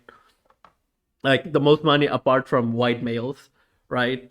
And so I think Reese Witherspoon is one of the main examples of an actor who felt the need to create a production company in order to have say in their projects. And you've seen all, and there are all and for example there's, what is this, 190 Miami. Oh, Regina King is someone who said that she started a production company not just to have a say, but to actually be able to hire like women and black people, right? And it's not just like it gets to a point where it's not just about like being able to change the script, but actually be able to use your influence and at the end of the day power to make change, right? So yeah, like yeah. Record labels with music artists still kind of works like that, don't they? Yes. I mean, they work almost exactly like that. Uh, but at least lately, because of Taylor Swift, I mean, not even because of Taylor Swift, because there's a history of a lot of artists like speaking up about their labels, right? But because you have Prince, you have even the Beatles, uh, with Michael Jackson buying the Beatles catalog. Hello? Hello? Fucking piece of shit? Hello? And you have also, I think, not the Rolling Stones. There was a rock band who also had their catalog taken from them. Uh, but yeah, like just now that Taylor Swift has been like very publicly and overtly spoken up about this shit. Uh, like people are just now starting to realize how shitty the system is. And in like the wild part is that again, Taylor isn't the first artist. Like even when TLC won their first Grammy, they spoke out against their label, but virtually nothing was done. And to be fair, um or to put like what happened with TLC into context is that the only reason why now like it is being more talked about and people are being more aware of it, it's literally just because of social media, right? Because like back then the way TLC spoke out was in an interview after the Grammys, right? And it's not like back then you had YouTube and that interview was like being widespread. Like people just watch the interview, like some news channels or news programs covered it, and that's it, you know. Um, but like when Taylor Swift first spoke about like all of this all of this stuff in the music industry, like it was like the peak of her career. She was the most followed person on Instagram. Uh and like she spoke about it on social media, you know? So like there was no way for people to ignore it. And now that she's re-recording or all her old albums, like like she's like she's just able to record all her old albums because she has the access to it. She has the resources to do it, right? And never before people have been able to do that. Like JoJo uh had the same thing happen to her, but she only had one album, right? It happened in the mid 2000s. Like social media wasn't that big, and people and there wasn't this close of a connection with the artist parasociality, right? As there is now. So like social media has truly changed a lot of things, right? And that has allowed um like even artists to be more independent, right? um and yeah. Convert Swift, indeed. uh, but yeah, it's interesting. It's interesting because the reality is that most artists like just sign the contract, right, with the label without reading it, or typically, well, when they first sign the contract, they are young, they have no experience, they don't know what they're doing, they think that's the only way to do it, and for the most part, it still is. Like, people act like, oh, you can record music from your bedroom, just like Billie Eilish. Oh yeah, Billie Eilish was rich. Well, she wasn't rich, but she was well off. You know, like she had, like, her and Phineas had enough money from their parents to buy all the equipment to produce and master a fucking, to record, produce, and master a song, right? Not to even mention that she was in California, you know, like, no, not everyone can make music actually. And even then, like, some more independent artists, like some more independent rap artists, like, they can produce music because they have the connections and the access to do it, or because they're in places where that is a normal thing to do. So the resources and the resources for them to do it are is more easily available, or more easily accessible to them, right? Like, I don't know, like I have a friend that is an independent artist here in Peru, right? But he has been like he's had like a lot of instruments that their parents has bought him have bought him like throughout a lot of years, right? Like, he has saved his own money for years to buy a microphone, to buy his own laptop, to buy the program to produce, and that's, again, it's been in the span of years to do that. You know, like, he had like demos or songs of songs, right? But it's not the same thing. Like, I like, sorry, it's like, it's really infuriating to me when people say, oh, just record stuff, or just do it, and it's like, it's not that easy. It's not that easy.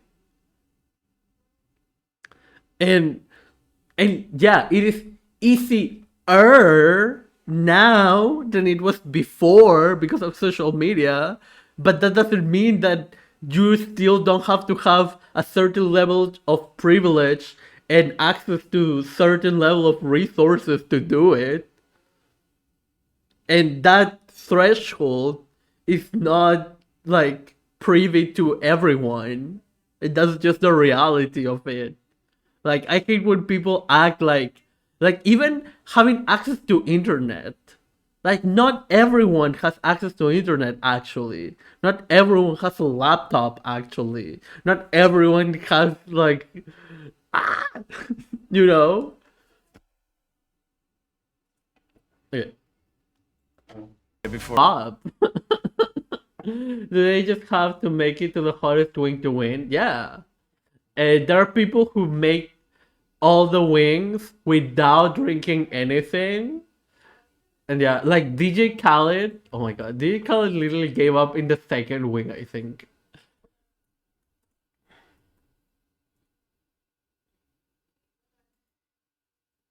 that this is like some joke. No, this That ain't no these things joke. aren't Listen. that hot. Listen. Tell them. Listen, I don't know who am I supposed to look That at. camera right there. Listen, People all up in my fucking Twitter all I the time. promise you. First of all, I don't even know nothing about this show. No disrespect to your show. Okay. This ain't the love I'm want to vibe with, right? I don't know this show. No disrespect to your show. Oh my god. Stomach and all that. I don't know, man. Look at me. might- I'm burp. I'm fucked up. I'm not even. This ain't Look at ain't me. acting. This is some real shit. Look at me, poker face. That's what I'm trying to tell you. Are you at all impressed by this, or are you just like? I'm like, oh my definitely God, look at this impressed guy. if you use it for your advantage. It's a pure chili extract. Mad Dog. Yeah, he went through it. All right, there we go. Sorry, sniffle. I'm fine. Where was it? Give up.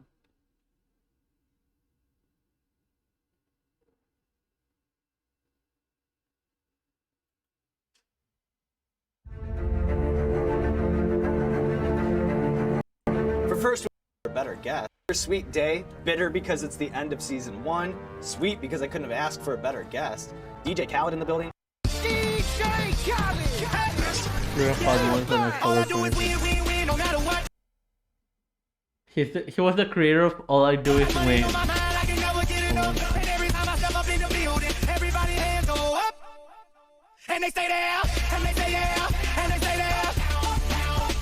You told me I was doing a show, so I flew in my chef to drop off some wings for finger licking for the show. You know what I'm saying? I know you deal with other wings, because you know it's a big show, but this is the finger licking special. This is kind of hot, you know that? This is the first one. This is the weakest wing, bro. Who the hell put these sauces?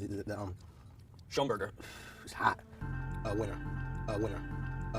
Yo, bro, is yours different than mine? I want to switch. All right. Hot ones first. Hot ones first. Something ain't right. I promise you, if I stop, doesn't mean I gave up. Yes, it does. By definition. Winner. This shit ain't no victory to me, my brother. All I do is win, no matter what. I'm gonna keep it real. I'm not doing it, man. Win, no matter what. I ain't give up because. You kind of did. No, let me tell you something. Win, no matter what. I don't. Win, no matter what. When they see me, I'm their inspiration. He only quit after 3 wings. Yeah. All I do is win, no He gave up on his... Watching Daniel has reminded me of this video that I wanted to watch on stream a while ago, but I didn't. But I want to watch it still because this is literally the funniest shit ever. Like, Today, we have collected some of the internet's favourite British stereotypes. Oh, great. Yeah, I feel like there's a lot of stereotypes. Most about our accent and our teeth. First up, do you guys want to read these out? British people be like Harry Potter. Harry Potter. Harry Potter. Harry Potter. Harry Potter. Is that how you say it? No. Harry Potter. Harry Potter. Harry Potter. Harry Potter. British people be like, literally, what's the difference between Harry Potter and Harry Potter? Harry Potter. Harry Potter. Harry Potter. Is that how you say it? No. Hi, Wolf. Harry Potter. Harry Potter. Harry Potter. British people be like, kung fu this virus TB awav. Can way through this virus to be. What is this? Oh, I know what it means. It's saying can't wait for this virus to be over. Can't wait for Over. virus to be over. We did not sound like Can't wait for this virus. They're taking the mick out of us. a bottle of water, which is obviously the normal way of saying it. Yeah, bottle of water. Bottle of water. Bottle of water. Bottle of water. It's a bottle of water, you know. But what? Bottle of water. British people be like A, B, C, D, E, F, G, H. Yeah, that's true. It's H. Are you the wind up or something? Like when I spell my name, S-H-E-A. It's H. Nah, mate. H.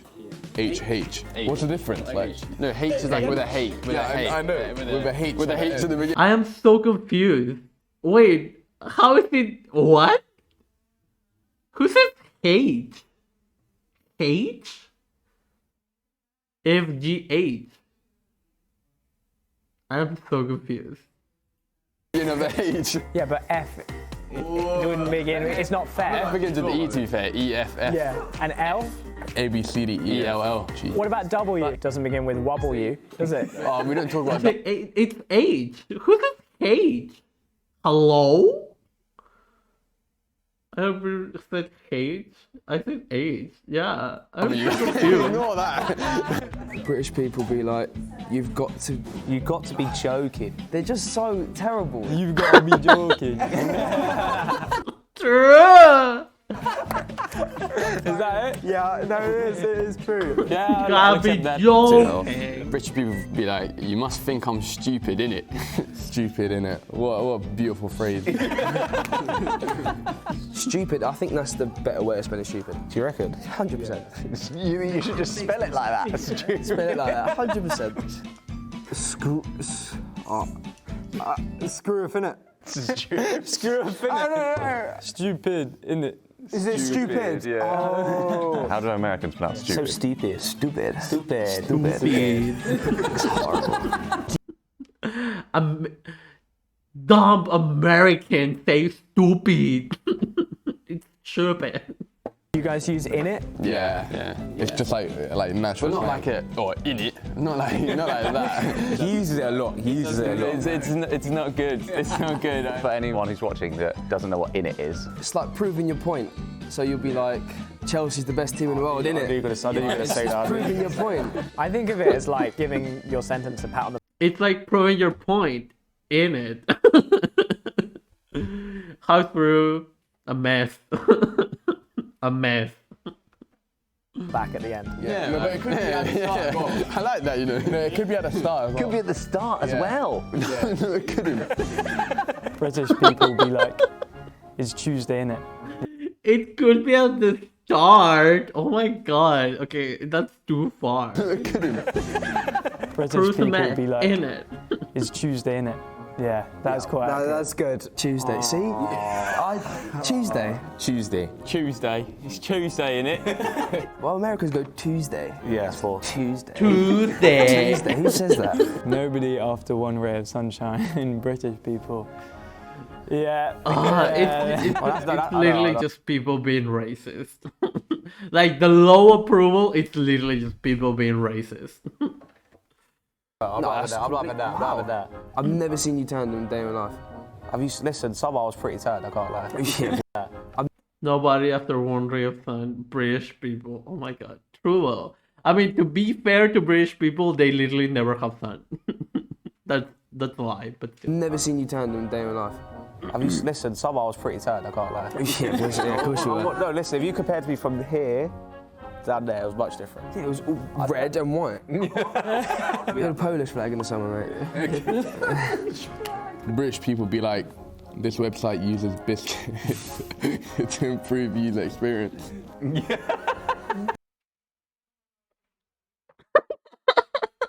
Oh my god.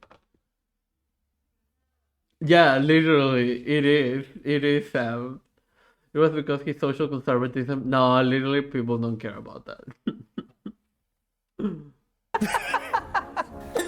This website uses biscuits. Oh my god, I love this. Yeah, but we've got biscuits. Obviously, we've got biscuits here, but their biscuits different to us. So it's just so annoying. Would you have a biscuit with gravy? Wait, what? Wait, what? Gravy with your biscuits? Never. I don't have gravy full stop. Gravy? What's that? I thought, or his anti-Chavista attitude. I haven't seen anything overt anti-Chavista attitude from him, but I guess, but also like literally everyone in politics has that attitude, so I wouldn't say that that's like thing people would be disapproving of him.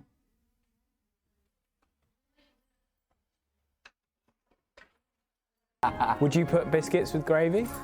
Oh, don't say that, please. Don't say that. That's the American thing they got. Do they actually? You know scone, like a scone? A regular scone. Yeah, you pour gravy on the scone, and that's a biscuit. And they call digestives cookies, which is weird. Do you call digestive? I mean, I don't know. I'm not American. Harry's mind blown. British people be like, do you know what I mean? Like, mate, do you know what I mean? Do you know what I mean? And I'm like, yeah. Yeah, I think that's accurate. That's accurate. Props to that guy, man. You know what I mean? Do you know what I mean? Just right winger. I like across. I mean, it is interesting because like when we were talking about, I really don't want to talk about Castillo right now, but like everyone, I don't know. The far left and most. I mean, like, he's not an ML. That's the thing. But it is complicated. Like, he has a low. He's got a low approval rating in general. Right? And I wouldn't say that it's even low. It's just lower than the people who voted for him. But it is actually not unusual for a president. It is complicated. How Americans sleep, zzz, how British people sleep. Z, z, z, z, z, z, z, z. That's terrible. Z. So I say Z. Yeah. Z. You're saying it wrong. Americans are saying it wrong. Completely wrong. Funny how the British people conquered so much land looking for spices, but they refused. That's fair play. Yeah. This one I fully agree. Nah, I disagree. Beans, chips, and fish fingers. That's a meal. An elite combo. That's a meal. And you guys stand by fish and chips? Oh, yeah, 100%. Nice. And with beans? Beans go with anything in Britain. So you'd have beans for breakfast? Yeah. Beans for lunch? Yeah. Beans for dinner? Yeah, if it's on toast. Snack? Yeah. Okay. Beans are so good. Beans and toast is honestly one of the best meals. What is that? Toaster? What? I've never seen this in the UK. What the fuck is that? Stop. Sandwich in which the filling between two slices of bread is itself a thin slice of toasted bread, which may be bettered. That's not real, though. That's no chance. It's on the internet. Yeah, but like, do people actually like? I don't think everything on the internet is true. Yeah. Don't take anything with a pinch of salt. Take everything like it comes to you. Hey guys, so I got a lot of questions after my last video, and everyone wanted to see me make hot tea or British tea. So today we are going to make tea. So fill our mug with water, put it in the microwave. Wrong Set already. it for a minute. Pour the milk in. Drop your tea bag in. Never go to that person's house. You're dying inside. I'm sure you're dying inside. Give it a little stir. And that's how you make hot tea. Oh my gosh. I'm actually smiling like she did it correctly. Like you did it wrong. Oh my god, I am triggered. English people, when Americans use miles per hour instead of tea bags per rain cloud. That's rain cloud. Oh my god. Stop. Dumb. It's dumb. Which of these things Americans don't have freaks you out the most? Is this real? They don't have electric kettles in America. They don't have electric kettles. The thing that heats your water up. They don't have electric. Yeah, that's crazy. Is there a reason why they don't have? It's because they don't drink as much tea, I think. Yeah, they literally. Well, that's quite weird. Like the reason why US people don't have electric kettles is because they love their water toxic. They love their water with delicious iron and what other toxins does US water have? Like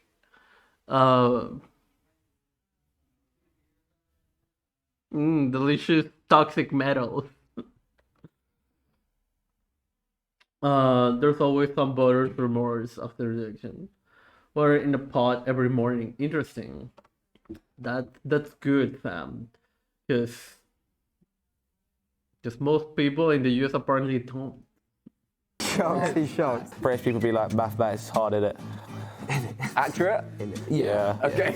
Yeah, we say that. Mathematics. Not many people know how to say that in English. I realised. But in like America, they say like math. Yeah, they say math without an S. Yeah, it's maths. Maybe they just learn one. You True. It's a pot, not a kettle, though. True. Damn. Get Freya. Get Also, hi. Welcome. The grocery store here sells toxin supplements in the same aisle as boiled water. Oh my god. To a British accent, can you do it? Ish.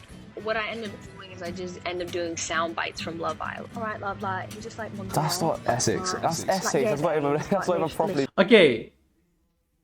I'm over this. Essex is literally in the UK. So if I'm doing an Essex accent, I'm doing a British accent. Okay? Okay. Hello. Where's literally Essex? If Essex is in the UK, in Great Britain, that means that's a British accent. So I am fine. Oh look, that's Essex. Next to London. It is in England. And England is in the British... What? In Great Britain. This is Great Britain. So that is British. So Essex is a British accent. Okay. British. So annoying. And like, so rude. Yeah, that's perfect. Yeah, It is good. That is good. Remember, like Love Island, yeah. Some of the people on that show are so stupid. Stupid. So stupid. We've not had enough posh though. No, I would wanted like more posh trolling, posh accent. Yeah. Looking forward to summer. I live in England. To be fair though, we have got a few, you know, hot days in the summer. It's not only. To be fair. It makes it sound like you can count them on one hand. Yeah, I know. Do you know what? Yesterday was so nice. It was like, what, 16 degrees and it felt amazing. I was hot. Oh my god, 16 degrees is literally like cold as fuck here. Hello? It tastes like milk right now. I know, Freya. Like, this is literally like. This is literally from April of this year. This is literally from April.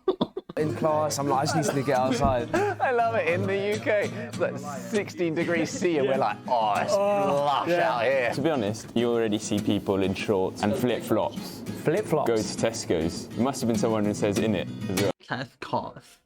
I'm sure. So I feel like we've been rinsing Americans doing British impressions quite hard. So it's only fair if we end the video by getting you guys' best American impressions as well. All right.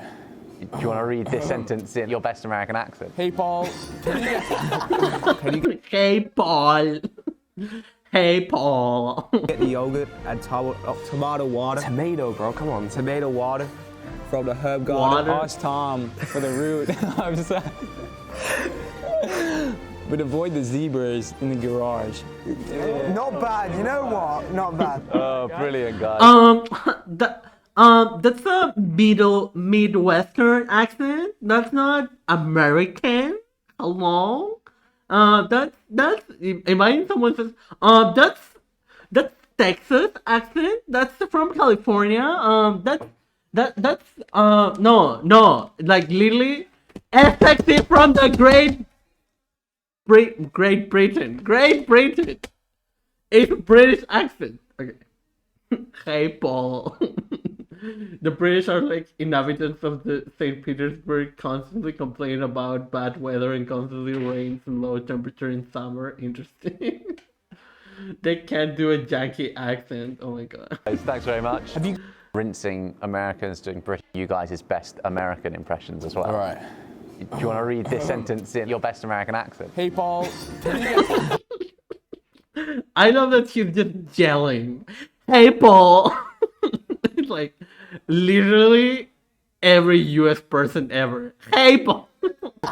Can you get the yogurt, add tomato water? Tomato, bro, come on. Tomato water Water. Herb garden. Ask Tom for the route. I'm sorry. Route.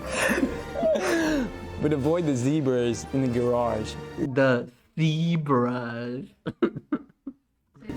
Not bad, you know what? Not bad. Oh, brilliant, guys. Thanks very much. Have you got a message for Americans watching this? Football, not soccer. Soccer. Football, that's the one thing. Stop mocking our culture. Stop it. Literally no culture. We're not just fish and chips and tea. We're not just that. We're not just bottled water. That's what we're not. But we are that a little bit. More of the story, pronounce your T's. Yeah. Okay. All right, well, see you jolly soon. See you later. Thanks very much, guys. Epic. Okay. Okay, everyone.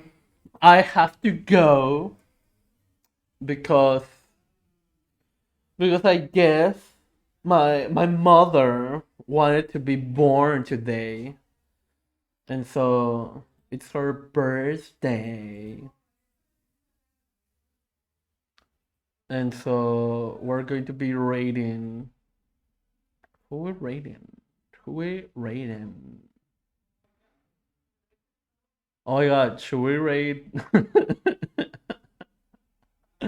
should we rate that one Slavic person that Grom once rated? Who can I rate? I don't know anyone to rate. Okay, let's just rate Mama M, because yes.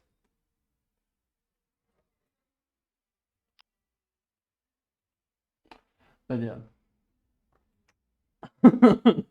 I mean, she's literally Mrs. Deb, because I use my mom's last name.